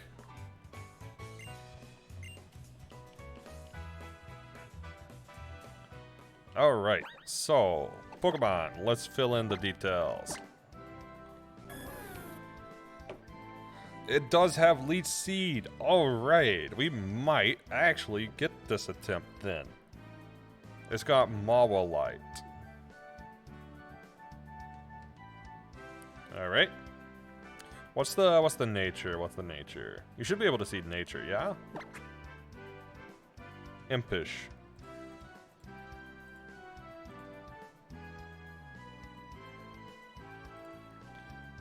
Okay, and HP is, what is it, 26? Okay.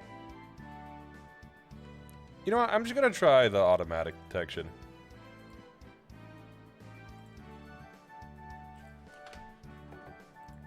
It is a lot easier when it works.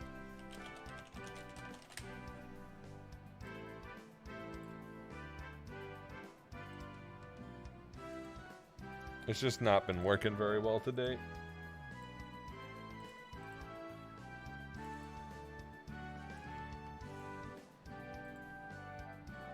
Let's see, make sure it detects properly, and then it should update overlay. Next. Create local server.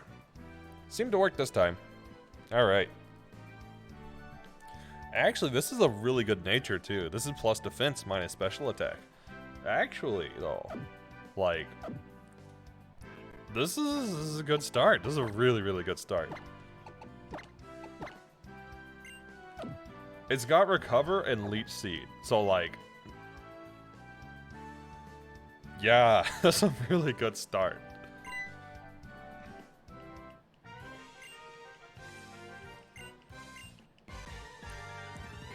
Alright, surely we can beat the first battle like this.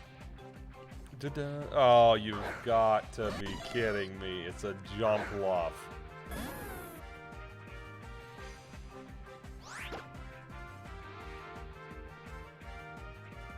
Like, one of the only things I can't Leech Seed. You've got to be kidding me.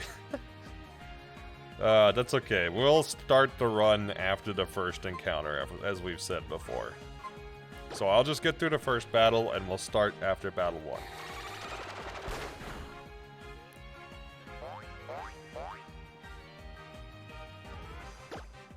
I guess technically I could just let us go down.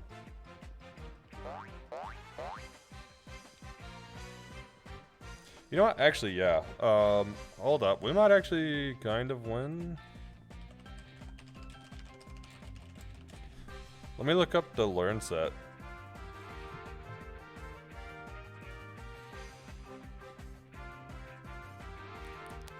I decided not to run it.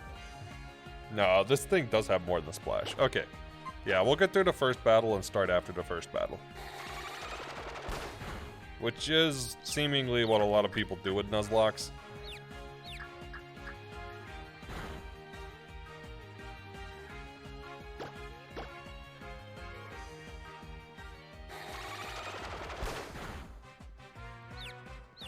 Yeah, the first battle is always just a pain.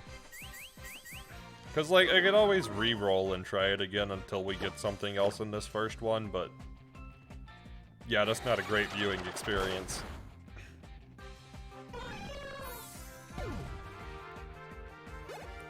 So I kind of did not want that much experience. That's a little more than I wanted.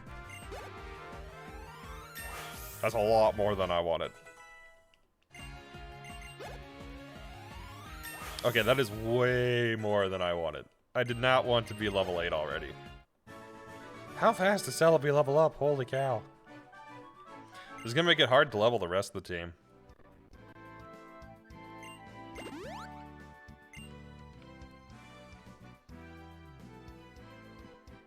Alright.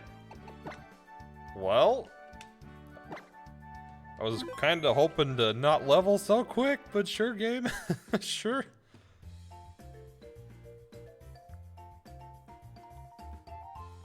Okay, so Celebi is an amazing starter. I will make that clear. Like, Celebi is probably the best Pokemon we can start this game with.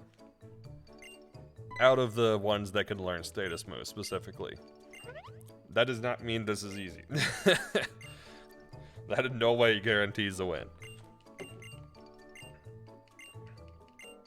Because all it takes is a dark type, a bug type especially, a fire type, a flying type, what else? Ghost type.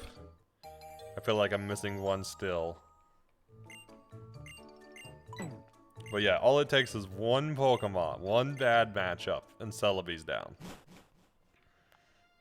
Granted, the moveset of Celebi is particularly good because we have Leech Seed and Recover. And I think it's got it's got Hill Bell as the other one. But there is a downside to having those 3 moves. Between all 3 moves, Celebi only has 25 power points. Which means we cannot really play the long battle with Celebi. So while it is probably the best, we aren't completely without downsides. Alright, so status only rules apply now. And so do all Nuzlocke rules. All apply as of this point. So first things first, let's get Pokeballs.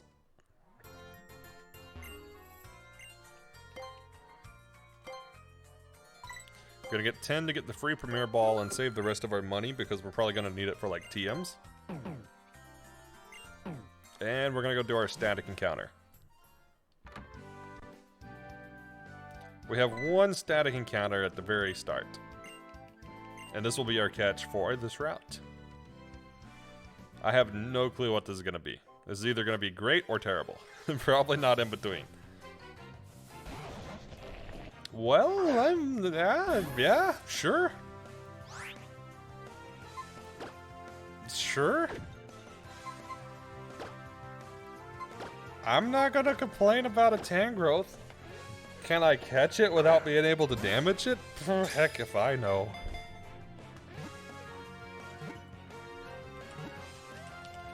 Alright. Right, we're grass only Nuzlocke at this rate. I mean, it's not bad because grass does tend to get a lot of status moves.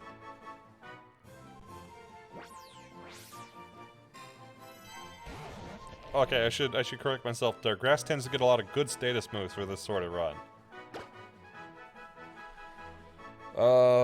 Tangrowth learns Ingrain right away. And we'll learn Sleep Powder soon too, which actually pairs really well with Celebi. Well, alright. What are we going for nickname though?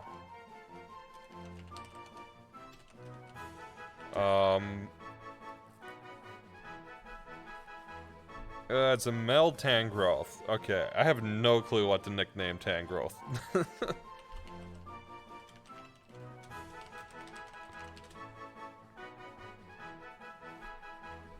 Name it. Nah, I was thinking Medusa, but always made you think of Big Bertha. Okay, let's put Big Bertha on the list. But this one is Mel, so name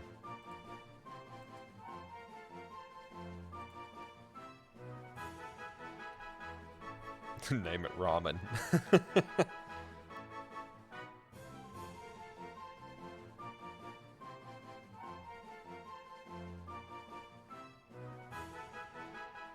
Could always just name it after somebody in chat too.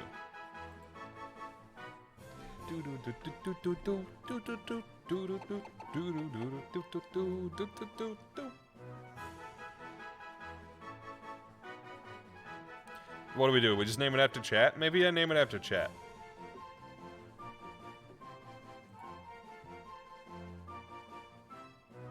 Anybody want it named after them?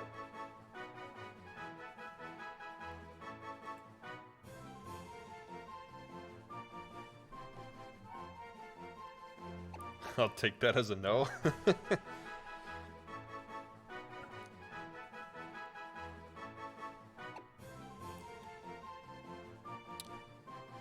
What about Whiplash? Whiplash is kind of good because it's got... Well, you'd get whiplash if you were hit by it, right? Oh, no, I've got it. 10 growth is too intimidating? Fair.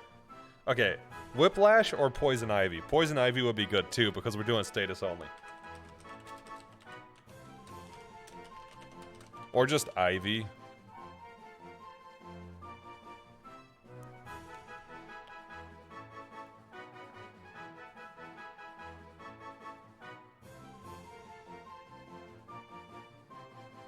Groot.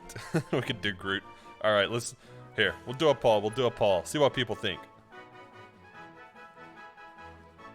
In the meantime, let me see what we're gonna have before Gym 1 on this one. Won't have poison powder in time. That's okay. Sleep powder will be good though. 10 growth is also gonna be pretty bulky just because it's evolved, so there's that.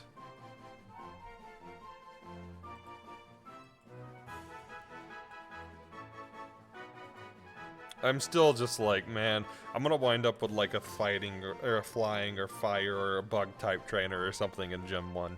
Ice, that was the other one I was trying to think of. Ice. Celebi's also weak to ice.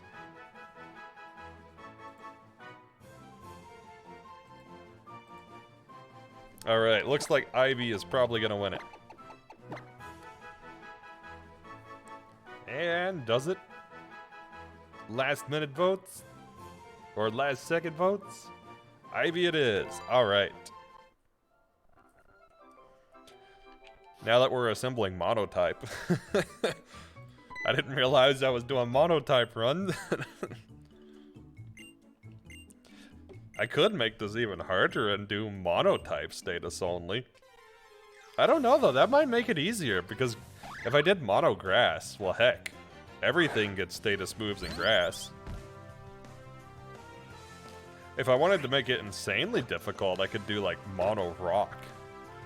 Because rock do not get good status moves usually. In fact, I don't even think there's a Pokemon I can start with in the rock category. Let me check. Because I have the ones listed.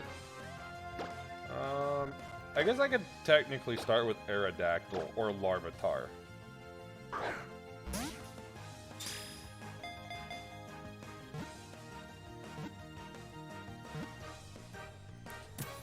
Dum bum bum.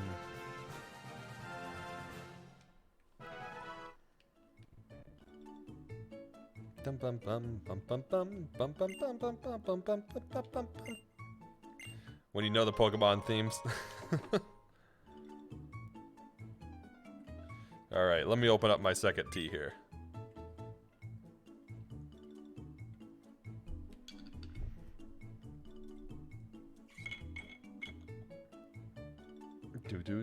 Boom. Although there is one thing that kind of sucks here, and that's that I need to press the first trainer early, because if I don't press the first trainer like now, I'm gonna wind up being over leveled for the gym. I don't really think I need to heal. I am gonna swap though and check the item. Floatstone. Floatstone might be okay. I forget exactly what it does. Very light stone, which halves the weight. Reduces damage taken by weight-based moves, such as Grass Knot or Low Kick. We'll leave it on for now. That's actually not too bad. Oh, I was gonna check stats, though. What did we get? So we got plus special defense, minus attack. We even got a good nature.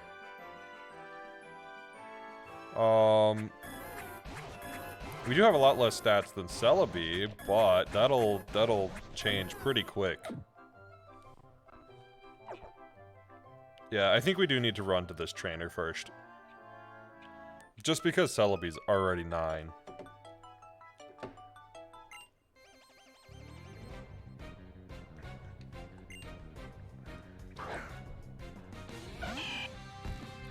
Of course it's a Torchic.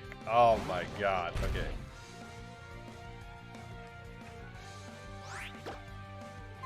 Let's, oh yeah, we don't have sleep powder yet. So let's just swap back. Although Torchic shouldn't have anything to deal with us yet. You mean Celebi's base stats are all 100, so that's fair. Tangrowth doesn't have bad base stats either.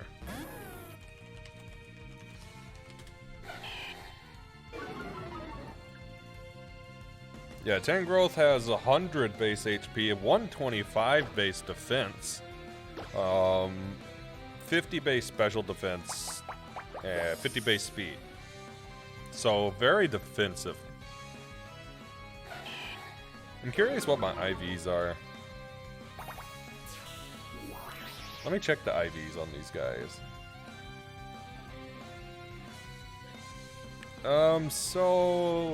Well, Tangrowth has kind of IVs. They could be worse. Basically, it's got 1 defense IV, which is pretty bad. It's got 6 HP, which is pretty bad. But it has 21 special defense and 25 speed. Celebi actually has a 31 HP, which is insane, and 23 defense, 7 SPDF, and 23 speed.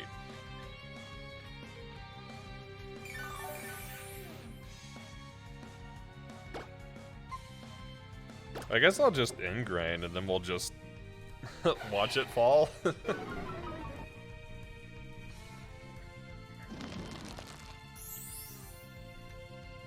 The early healing moves are the real play. That's more than anything. I think that's what'll make a big difference on this fight.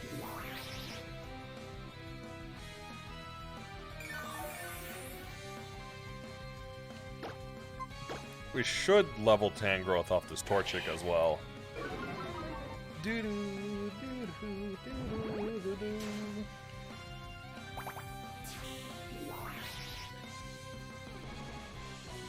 Although we are a little slow with Leech Seed at the moment, so hopefully we get something else, like poison powder, poison gas, or something.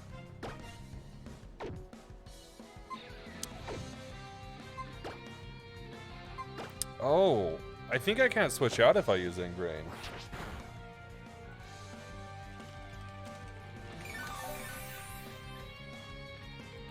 That's actually really bad. Oh, Generation 6 Ghost type under the effects of Ingrain are now able to switch out. Ooh, that's actually pretty bad then.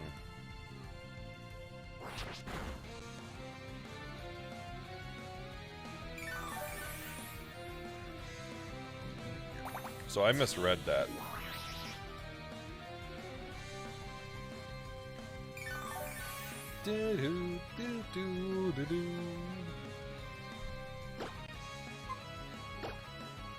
I guess that means I need to be really careful with it. Although on the flip side, we will get Sleep Powder before the first gym, so... We are not trapped with him, he is trapped with us. We trapped ourselves with Ingrain, basically.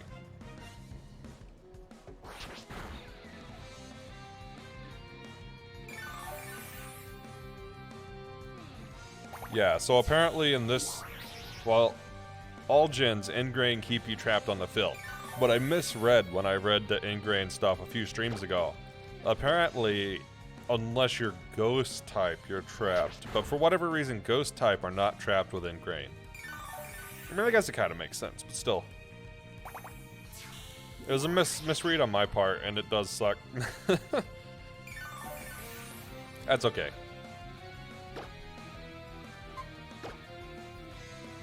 At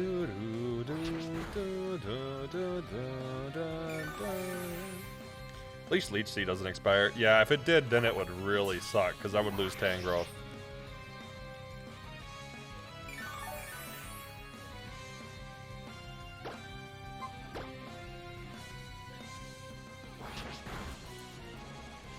That's okay, this should be the end of the fight. And this will give us a level, which will give us Sleep Powder. And Sleep Powder will pair super well with Leech Seed. Because now we can sap them while they're asleep, just as long as we don't run into any grass types. And 1 level. And that's actually a pretty good stat boost for a single level. There's Sleep Powder.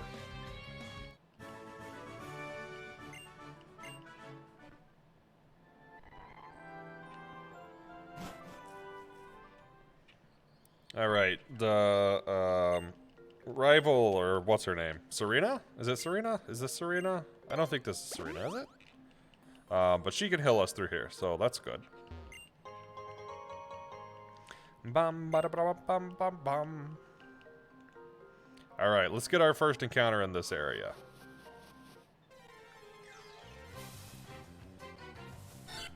Sentret, that's an interesting one.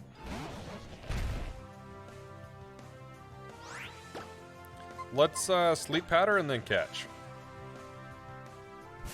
Hey Kai, how's it going? Welcome in. How are you today? We unfortunately had to restart. We made it to the first gym leader and lost on the first gym leader, so... Oh well, that's how this run be. Alright, let's see what Sentret learns. Bum, bum, bum, bum, bum. Really? Absolutely nothing. Well, that kind of sucks. You're good. Practicing a potential new strat for great plateau speedruns. Hey, that's interesting. That's hype. Alright, Sentret nicknames. What are we doing for Sentret?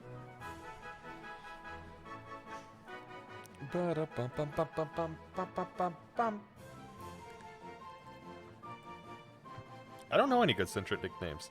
But, is it a BLSS strat by chance? Or non-BLSS?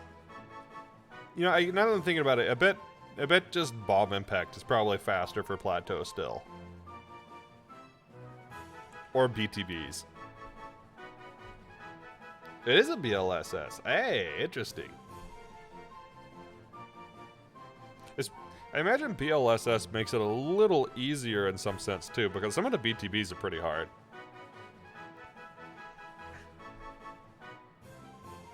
Actually, Plat practically only uses BLSS. See, I haven't really watched the speedrun since BLS came about. I knew them decently until BLSS came up, but not afterwards.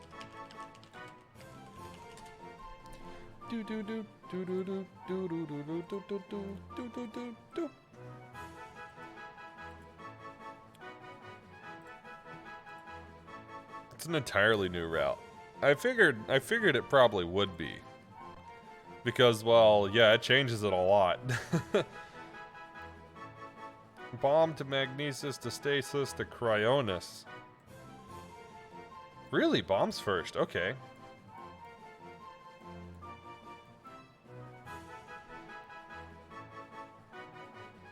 Yeah, I guess so you get the BLSS as quick as possible. You get bombs first. Yeah, it makes sense. I had to think about it, but yeah, makes sense.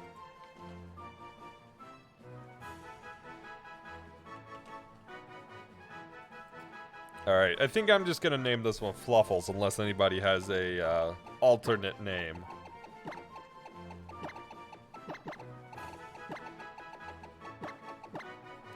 Bombs gives you access to Wind Bombs and BLSS, plus there's a pot in the Temple Attire that you can use to BLS to bombs. Ah, that makes a lot of sense actually now.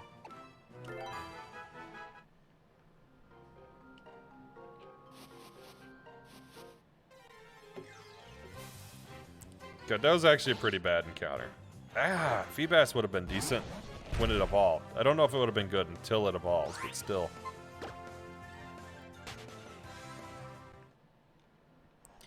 Let's get our one item over here. Actually, I think there's a second one if I remember.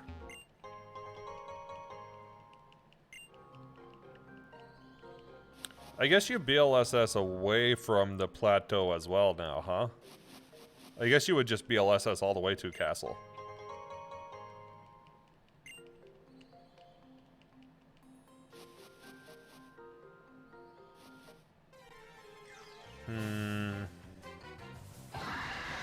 Oh hey, it's Palkia! Alright. Hello, Palkia. I mean, I guess it's good XP. Let's take it.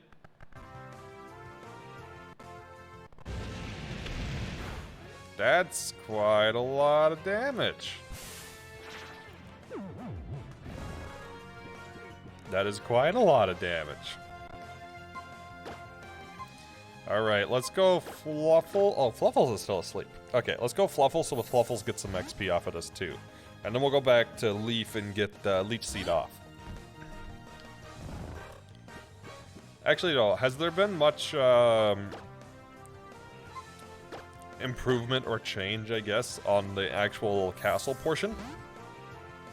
Because I imagine you still have to get weapons and stuff as quick as possible, but I haven't really seen a whole lot. I haven't really focused on the castle portion, but I don't think I've seen a whole lot change in the castle portion. The BLSS I'm doing is special. It's a height BLS, which is kind of precise to set up. Castle is basically the same. That's what I was figuring.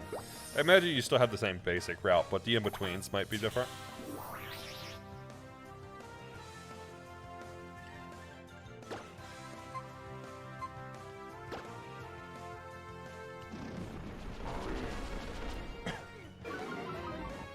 So a height BLSS, I don't know, do you just like get your height off a hill or something? Or is it like a new type of BLS? I don't know.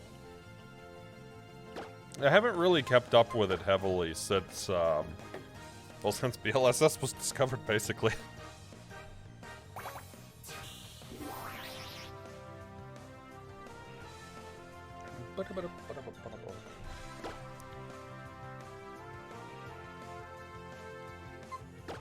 It gives you a boost in height from the initial setup spot, about 2 meters. Interesting. That's pretty cool.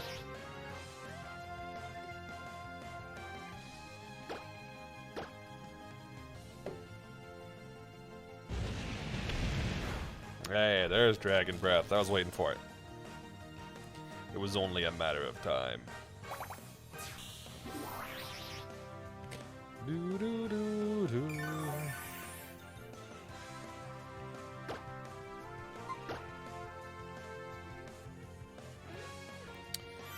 Just out here casually battling Palkia.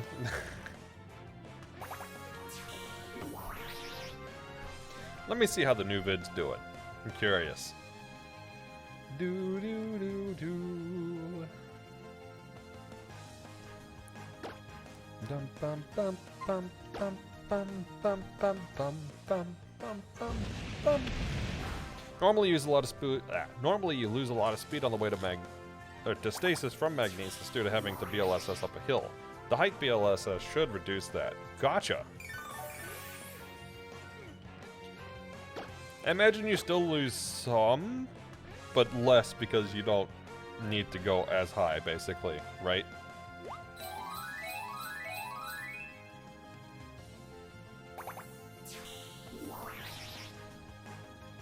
Bum bum bum bum bum bum bum bum bum bum bum bum bum.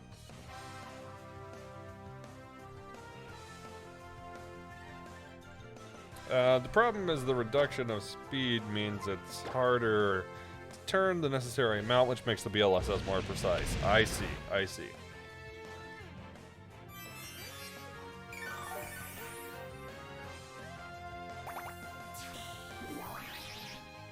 I really should learn BLSS. I've done it a time or two, but I've never learned to do it consistently.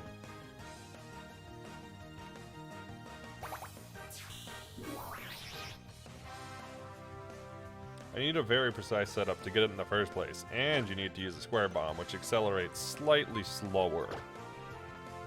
Wait, for real? I didn't realize square bomb is slower. But I guess that makes sense since the collision boxes for them would be different.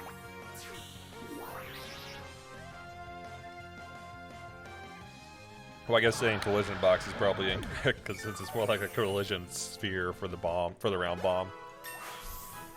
That was a lot of XP. Okay, I really don't need to learn anymore.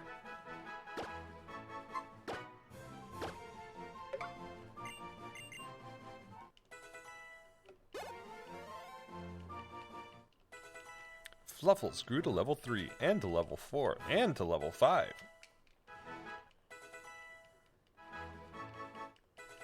Ivy grew to level 5, and to level 6. Probably stops at 6. Yep. Okay, I should probably heal my team because I do have one required encounter. I mean, I guess at this point we just go for it because I do not need Leaf to get any more experience.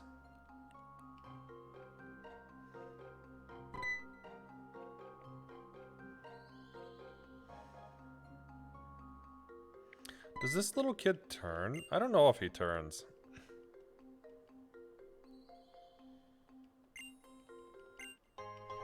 It's a paralyzed hit. You're currently testing timing to see if it's worth practicing because it's hard. He does turn. Okay, we'll go the long way around then. No, that's fair. That's fair.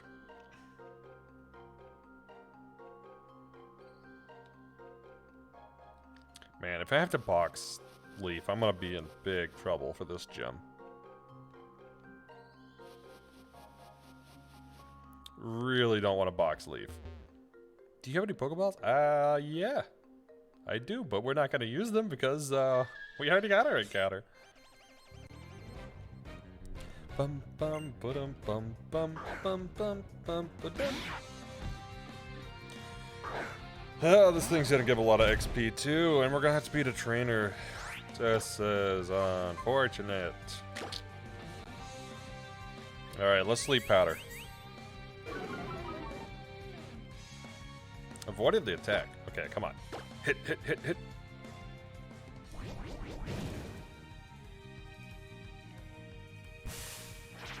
There we go.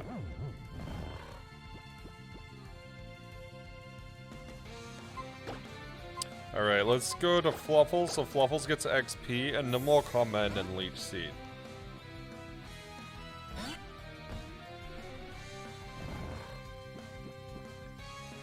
I have a pretty good idea what Eradicate learns, so should be fine. If you decide the strat is worth it, it's going to make the hardest split even harder. That's kind of oof. I wonder how many people will run the less difficult strat just for consistency's sake, or just because it's easier. I mean, I'm sure if you're going for like world record, yeah, you do the hard ones just because, well, you kind of need to get record, right? But yeah, outside of that, I wonder how many people go for the more difficult one for world record. I guess it kind of depends on how difficult it is.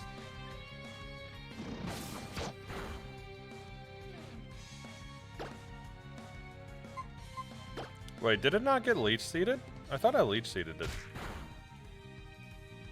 Really, 2 crits in a row. Okay.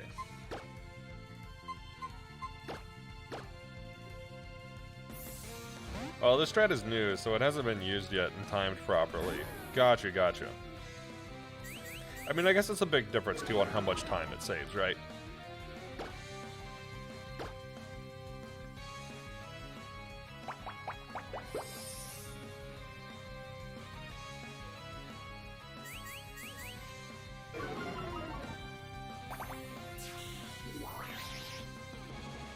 Yeah, because if it saves like a significant amount of time, well, yeah, I imagine most people will adopt it.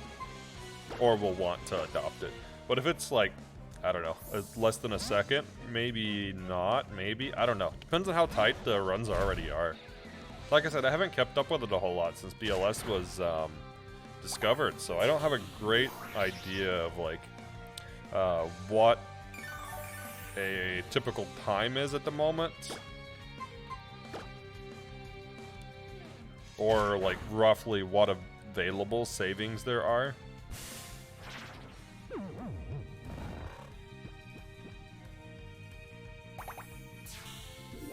Do I want to ingrain?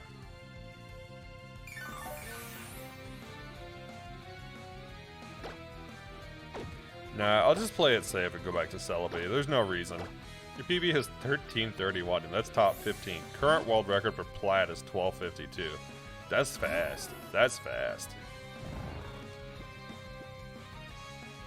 I'm over here like, hey, I got up plateau in an hour and a half.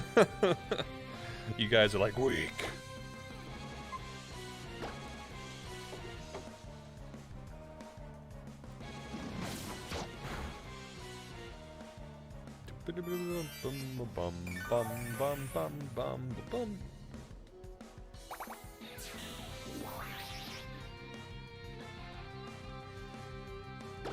Man, I really need this Raticate to not get much experience.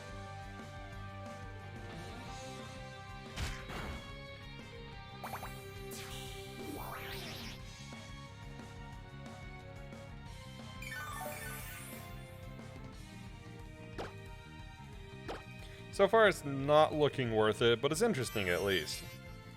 Man, Breath of the Wild in general is just... it's great for this type of stuff, because there's so many discoveries and alternate ways to do things. I feel like it's very rewarding to play around with.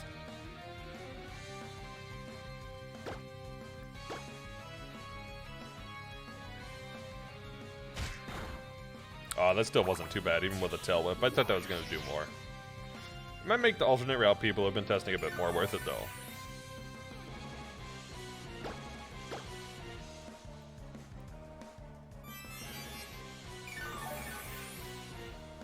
I'd love to see some weird route that went to, like, Cryonis first. I doubt that would ever happen, but I would love to see some weird route like that. That was, like, actually good time-wise. I mean, I guess maybe if you could find a BTB route that worked well, but that seems unlikely.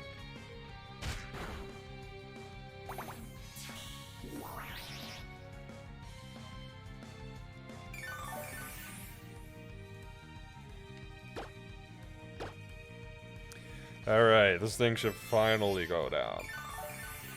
Half a year later. You came up with a Cryo first route that could still get top 20. Hey! With a really good run. Hey! Cryo first, let's go! Oh, I'm really, really thankful for some of the old speedrun tricks with Cryo. Because for a slateless run, it really made that possible. However, it's hard to say the least. I would imagine so. I would imagine so.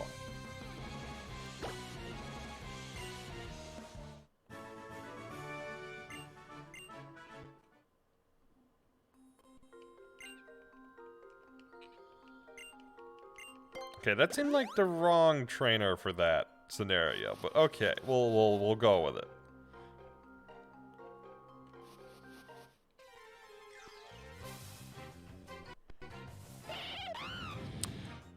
Let's run.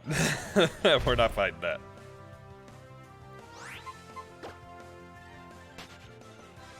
We are extremely weak to Infernate.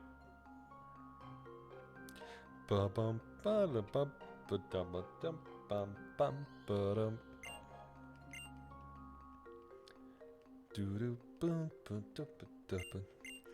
Oh, speaking of weird Breath of the Wild stuff, I was playing around with no jumping and paragliding on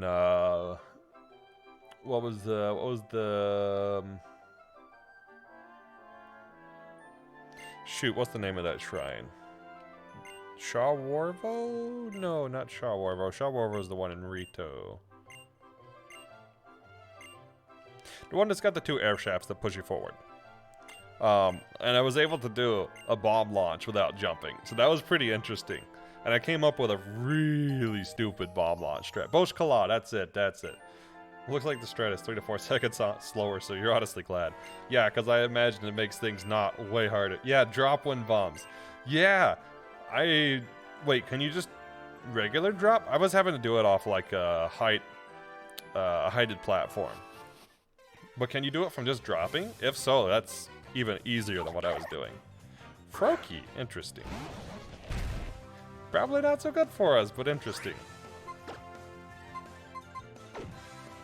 Let's just sleep powder. You can do it from any ledges you can drop far enough.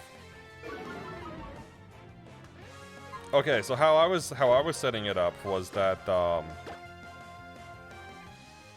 you would basically have 2 ledges right before a large drop. One's higher than other, so you place the bombs on the ledge that's lower, and then fall in front of it and enter bullet time, and then trigger them as you fall past the bombs. So that way you don't have to worry about positioning them midair.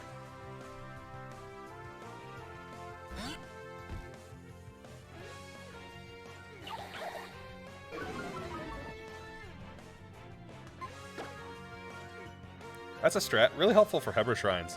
Yeah, I imagine the Heber ones are going to be like that. Really? Did it wake up already? Alright, alright. Back to sleep powder again. And then for the second half, I was playing with using gears to position the bombs, which was interesting. But it was working. I just ran out of ancient gears, so I couldn't try again.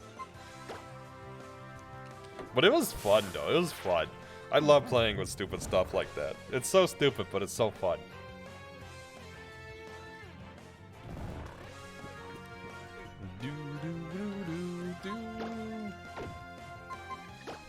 Alright, let's toss a Pokeball. Oh, I've tried Octoballoon's position bombs. I tried that, it did not work well. I really did. I really tried it and it could not work. I could not get it to work. I really wanted it to work, but I just could not make it happen.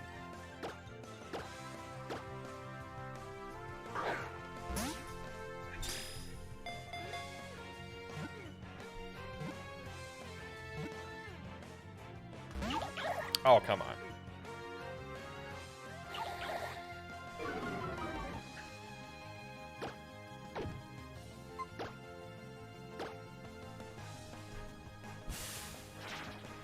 Yeah, the thing with the Octoballoons is one doesn't really lift it up much, and two lifts it too much. So the only way that I thought to really get the Octoballoons to position it well is to drop two and immediately fall off a ledge into bullet time, catch it when it gets high enough where you want it, and then pop one with an arrow. But that's really difficult, because then you have to get back around before the Octoballoon. Oh yeah, you could stasis too. That's a good point. I wish you could stasis the bombs. I had an idea for that, and then I was like, shoot, you can't stasis the bombs.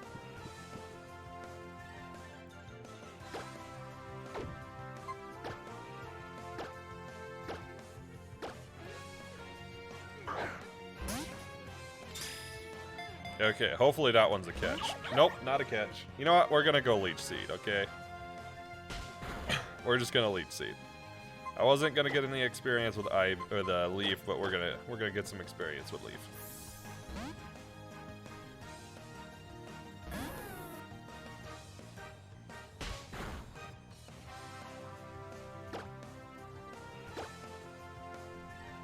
And then we'll go back and sleep it again and then catch it.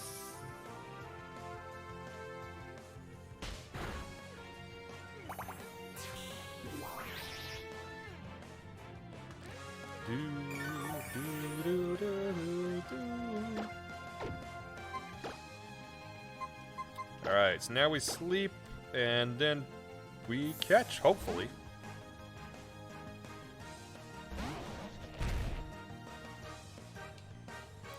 I was actually really disappointed with Yannaga. I thought Yannaga Shrine was going to be hard, so that was disappointing. Vertical wind bombs are impossible, even if you line everything up properly, by the way. I found that out the hard way, without jumping and gliding. Yeah, I think maybe if you could paraglide, it might work, but that'd still be pretty difficult. The thing with falling is, you'd have to fall straight down, because I think the forward momentum causes it to pretty much be impossible. With gliding, there are height wind bombs. Yeah, I've seen some height wind bombs.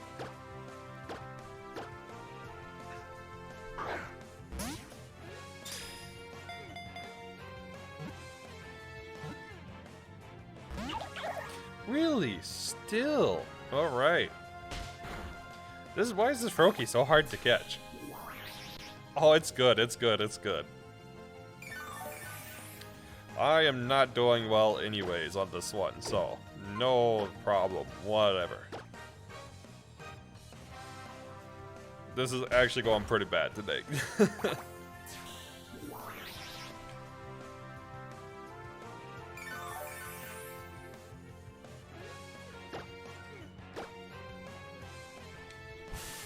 This is a weird Nuzlocke, because, like, if I got past the first gym, I feel like it would be very doable past the first gym. But getting past the first gym is another story.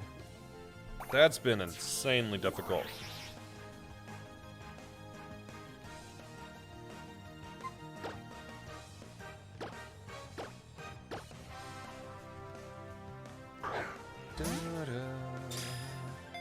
I have a feeling this Nuzlocke is going to take you longer than you think it will. Oh, I know it will. I know it will. Really? Still? Okay. This Froakie really does not want to be caught, huh? I may not get this encounter. I may lose this encounter.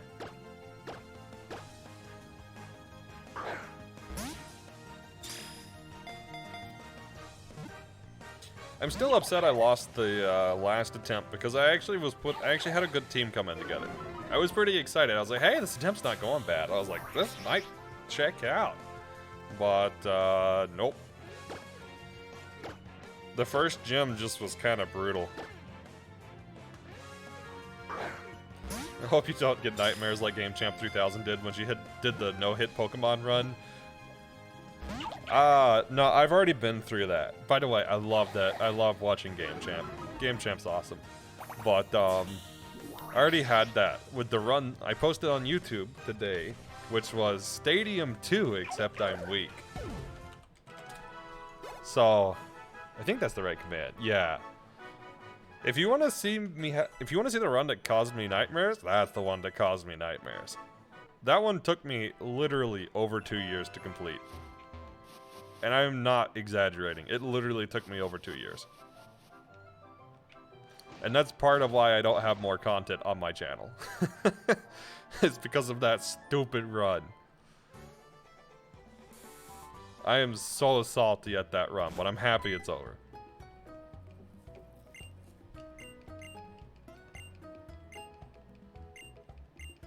I don't know what gave me the idea that that was a good idea. Like,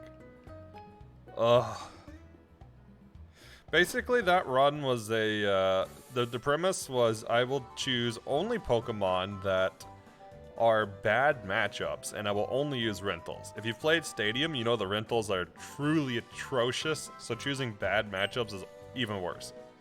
Technically, we know jumping / paragliding Breath of the Wild took you a year and a half, but that's because I got distracted. Probably a total of 3 months from 0. That's a fair amount of time. That's still a fair amount of time.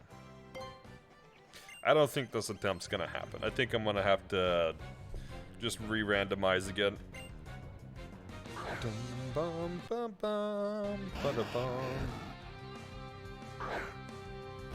Missing an encounter was really painful.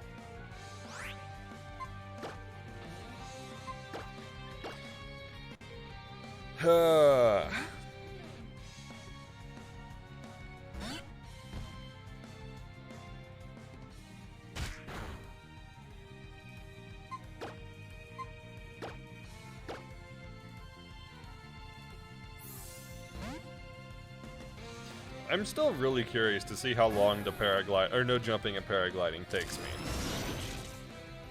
They've gotten to like, I don't know, 18 or 19 shrines now.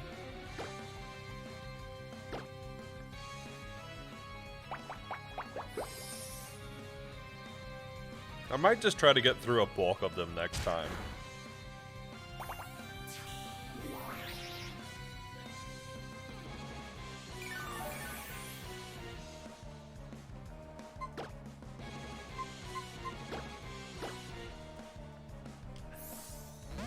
God, I really needed that 4th encounter. That was unfortunate. I mean, Froakie isn't a particularly great mon for this, but still, that would have helped a lot.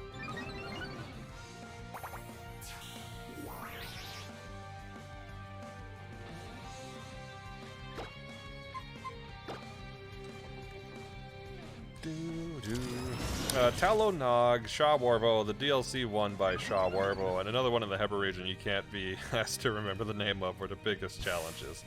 Yeah, Shawarbo, that one's a whole nother story. I have an idea of how to do that one. I gotta look into how to set everything up again, because I don't know, because it's been forever since I used that particular glitch. But I have an idea for how to do Shawarbo. Talonnog, I have some ideas, but I need some better equipment first. Another one in the Heber region. I'm trying to think of what it would be.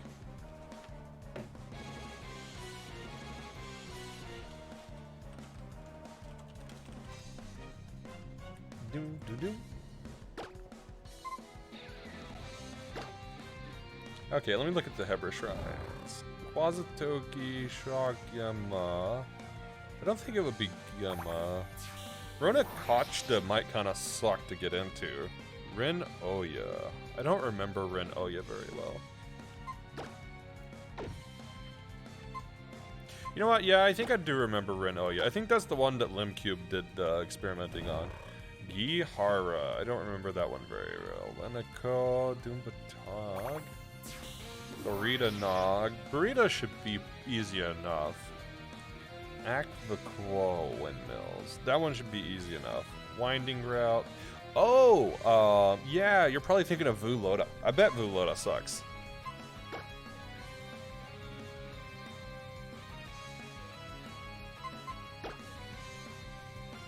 It's the one that you need the, you have to clear out the Divine Beast for to get into it, unless you do like an SCW, which probably isn't going to happen without jumping. So getting into the Divine Beast is going to extremely suck. And clearing it.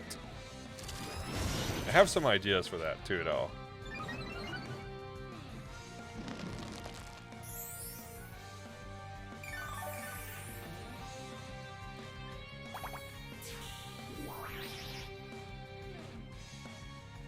Yeah, I haven't thought about Vuloda yet.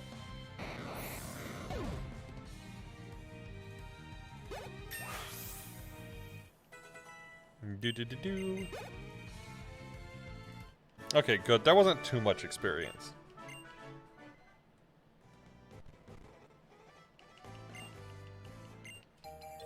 Vuloda is actually not that bad. Getting into Meadow is a bit of a pain. It requires you adding technicalities to the run, Lamau.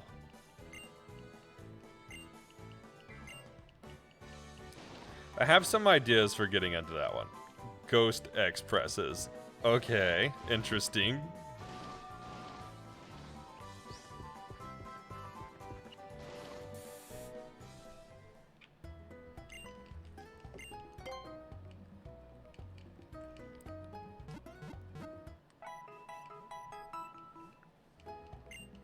Let me write myself a note real quick. One sec. I just thought of something I need to make sure I remember for a run that I'm scoping out.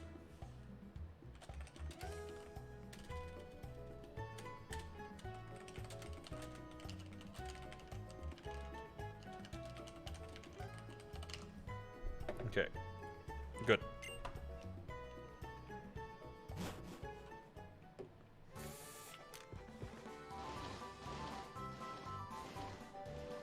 Yeah, I haven't really thought about the DLC shrines either, though.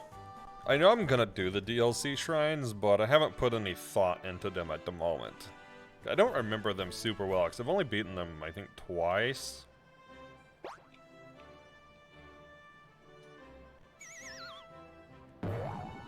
Alright, let's get the trainer out of the way.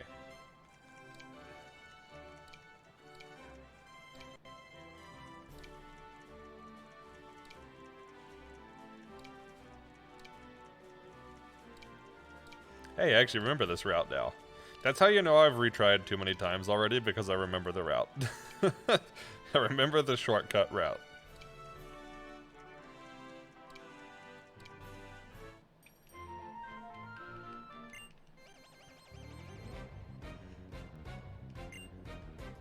That is most certainly not the person that I was looking for, but okay. Oh, that is terrible. That's gonna cause me to level. There's one in Eldon that getting into is a nightmare, and he was never able to actually do it, but it has to be possible. In Eldon, huh?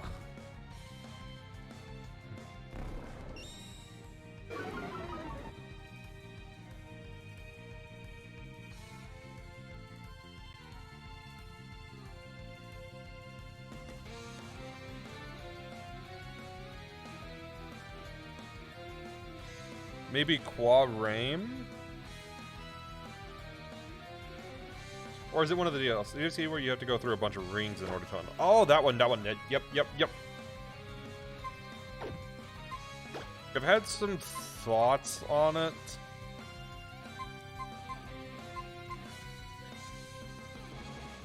I had a thought of how to do it with a technicality and a, by the rules of the run kind of thing. Oh, that is pretty bad. Okay. I might recover before I swap out. But yeah, I haven't tried that one yet. I made a promise to some of my viewers that I would do as much of the like planning and glitch hunting on stream as I could, because people were like, "Hey, I want to see how you do your planning process and stuff." So I was like, "Okay. I'll try to save as much of it as I can for stream." So I've tried not to think about these ahead of time too much. I don't mind talking about them on stream, even if it's not Breath of the Wild Day. But yeah, I've just tried to not think offline really about it. But I have a few ideas for that one.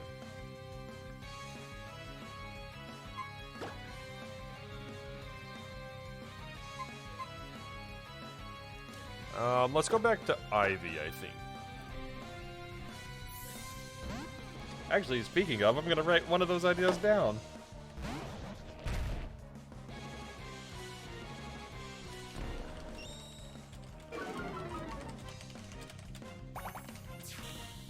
Okay.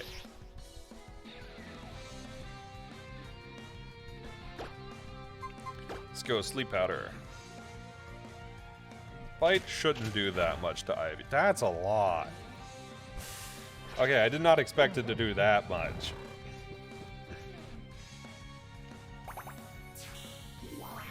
I guess Krookodile is just very strong, but still. Yeah, I really hope this doesn't overlevel me.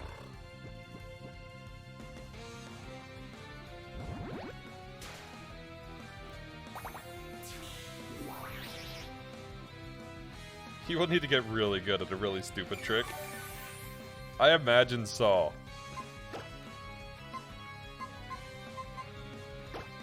Let's go back to Leaf.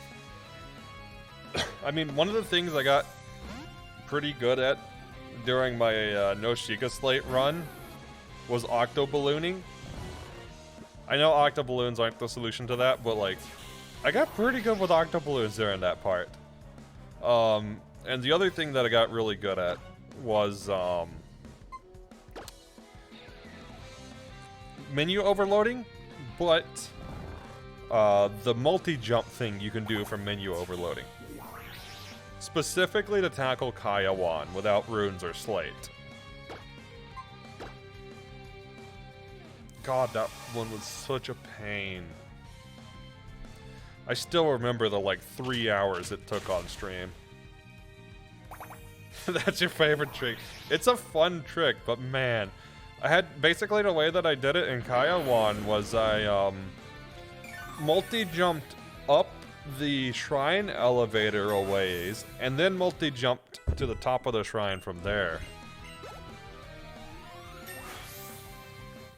Oh, this run's over. Yep, this run's over. I out-leveled. It is used in exactly one speed run.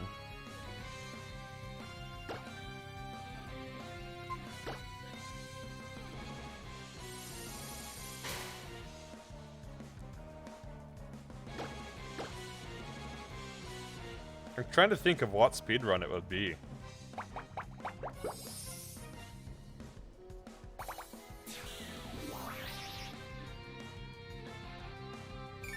I guess I do have one option of still winning this.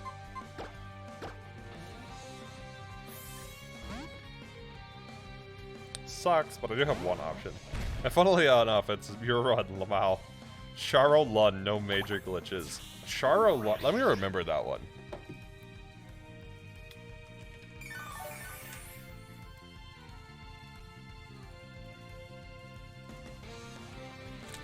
Let's see, which shrine is that? Okay, that's one of the Death Mountain ones.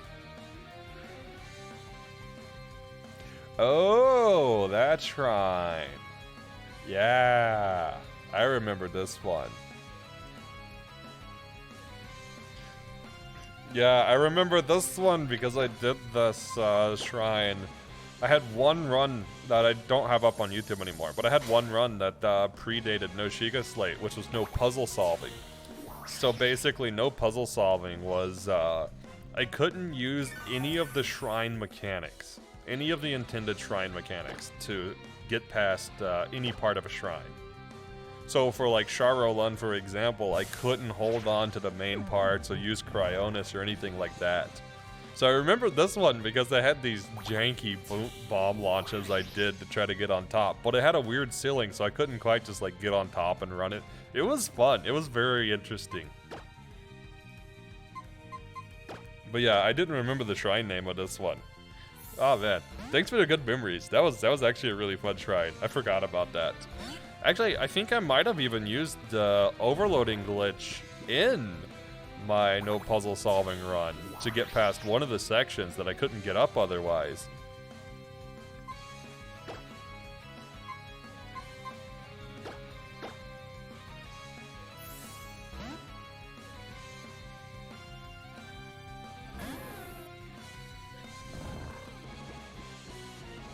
Well, technically I did the DLC shrines in Noshiga Slate as well, so I used it in Noshiga Slate for sure. But the thing with Noshiga Slate is I didn't put it in the video because I couldn't get to them without picking up the Sheikah Slate. Because you can't pick up the one-hit obliterator without triggering the Sheikah Slate thing. And even then I couldn't figure out how to get through the rest of the Divine Beast without the Sheikah Slate. Although I did get pretty close on Baruto. It was actually faster to set up live overload to do multi-jump attacks with hold smuggle than the normal no major glitches strat. Wow, that's pretty funny actually.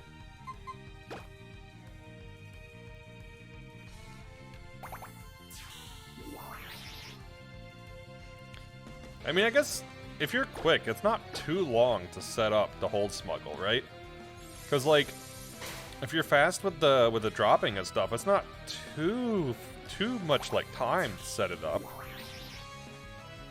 This is by far one of your favorite IL runs you've done. I mean, that sounds like something I would actually really enjoy to run.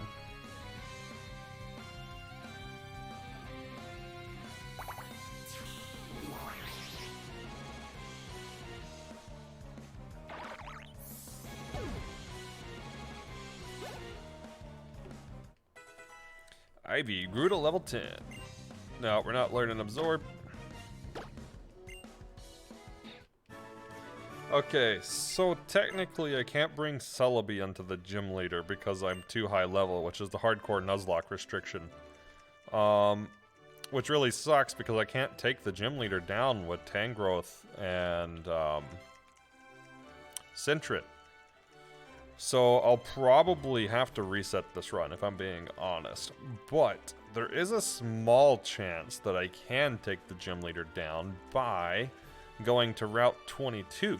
Getting past a trainer, and then catching another encounter, depending on what that encounter is. If it's a really good encounter, like, I don't know, maybe Trevenant, then I might get past the gym leader and continue this one.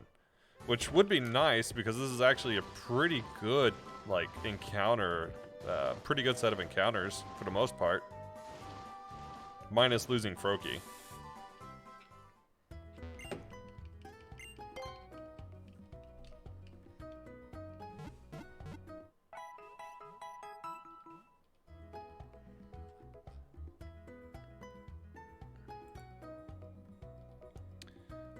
Although, this does rely on luck because, yeah. I don't know what I'll get on this side route. Cammy Attack is another one of my favorites. It's a really boring strat. You just run to the end, but it's actually slower than the core route involving a boulder launch. Oh, off the first boulder? If so, that's really cool. I'm actually gonna put Leaf first here. Okay.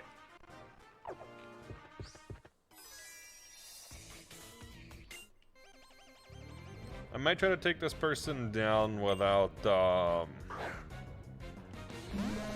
using my other two, so I don't overlevel them. Oh, please don't let this be Sap Sipper. Okay, it's not Sap Sipper. Cameo Talk is pretty fun because there's a lot of things you can do in Cameo Talk for like messing with the shrine. There's a lot there.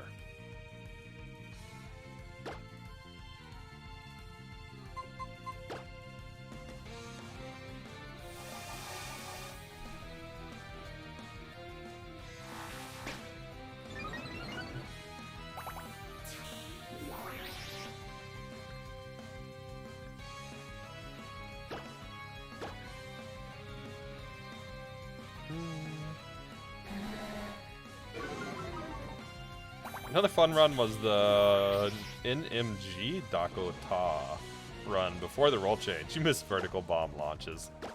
Dude, bomb launches in general are super fun. I absolutely love bomb launches.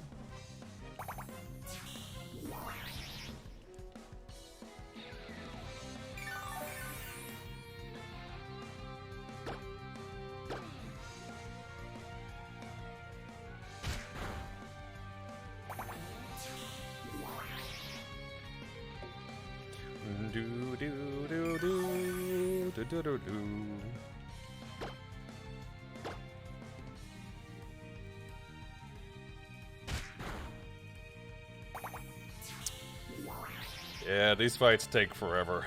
I'm sorry about that. But it is the nature of the run.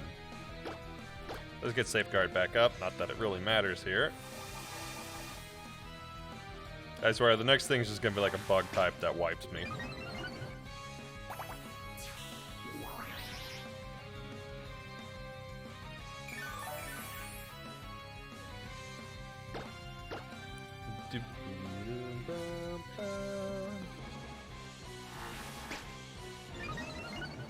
That run definitely didn't take me 20 hours to get. Definitely wasn't invalidated like a month after due to the rule change. Dude, that sucks. Yeah, I know some of the runs take a really long time just because they're very, very difficult.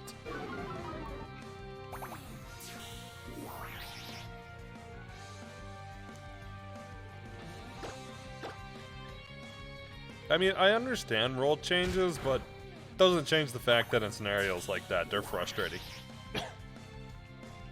Like, I understand why rules get changed, though. Still frustrating.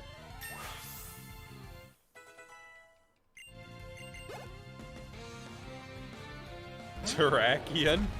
Okay.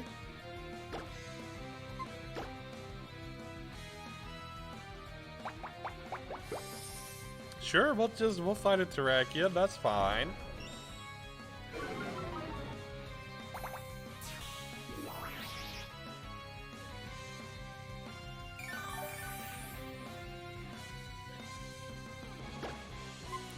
Alright, let's go Safeguard, and I guess we're just stalling the Terrakion out. I think people are often wrong about role changes in the Breath of the Wild community, but I have an opinion on. If I have an opinion on a role, whatever the opposite of my opinion is probably the popular one, Lamau. I think it depends on the category, right? I don't have like a strong set feeling on particular rules, but like, if a category is glitchless, then like, yeah, there should probably be no glitches. Or if a category is anything goes, then that's probably anything goes, right? I understand in like any percent, if they roll out, I don't know, like say some code manipulation that lets you finish the game in like 30 seconds. Like I get that kind of change.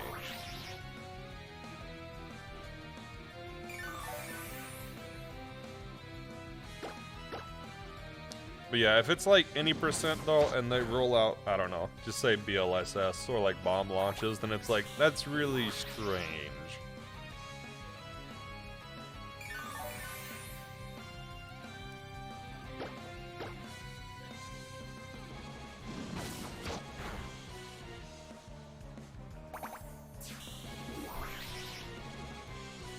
You know what, I might bring Sentret out, just to level Sentret up a tad. Yeah, I'm gonna overlevel Sentret if I do that.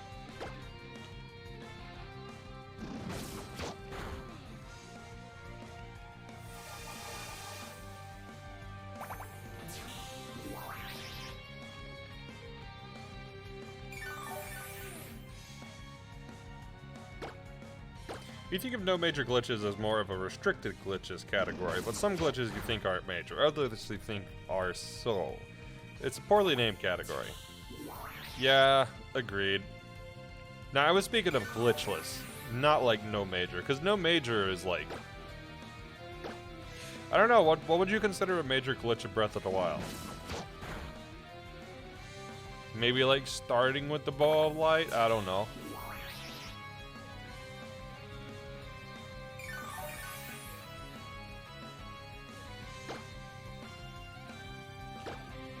I don't know, I can't really think of it like a major glitch. I mean, don't get me wrong, it's not like some glitches aren't, you know, very glitchy, but like, I don't think any particular glitch skips like tons and tons of stuff, right?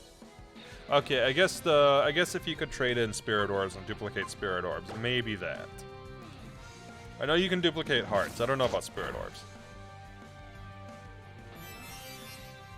Wind bombs and BLS are major glitches, but infinite wall jump is not. Huh. You can duplicate Spirit Orbs. It's with the new thing, right? It's not with the what was it, Spirit Statue or whatever it was?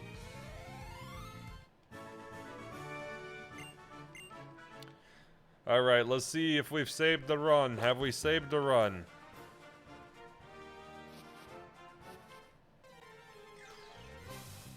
Do do do do do do do. It's a Joltik.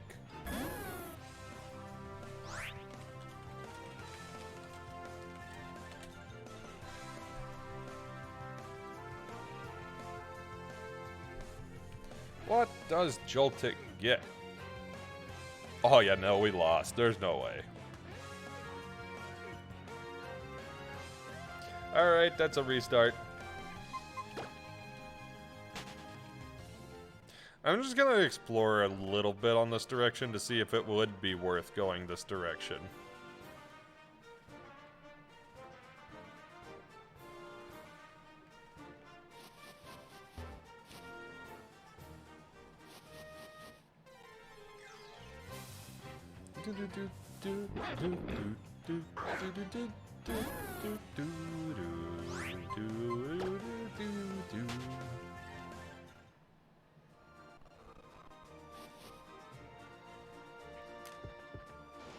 Actually, can I go that way? Nope, I can't go that way. Inventory slot transfer, otherwise known as the glitch that makes the game cry. So it seems.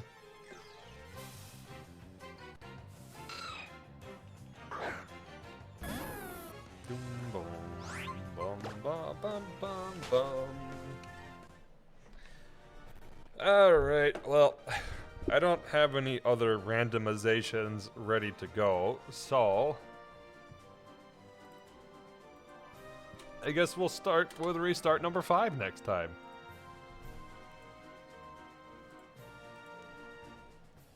I would randomize live, but I'm gonna try to go finish up limit cut fights. I'm so done with the limit cut fights.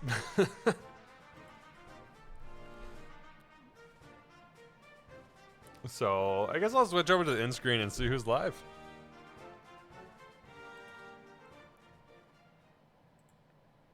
I haven't even checked who's online. Who's online today? Umiko is live. We could raid Umiko. You know what? Let's do that. Let's raid Umiko.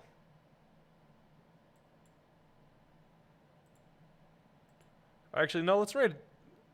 Nah, yeah. Let's raid Umiko. Let's raid Umiko. But yeah, I haven't played with inventory slot transfer yet, but I would like to learn it. I probably should have done that at the start of no jumping just to make like farming arrows and stuff easier. But hey, hindsight 2020, right? Anyways, let me get the raid ready. and let's get the raid message.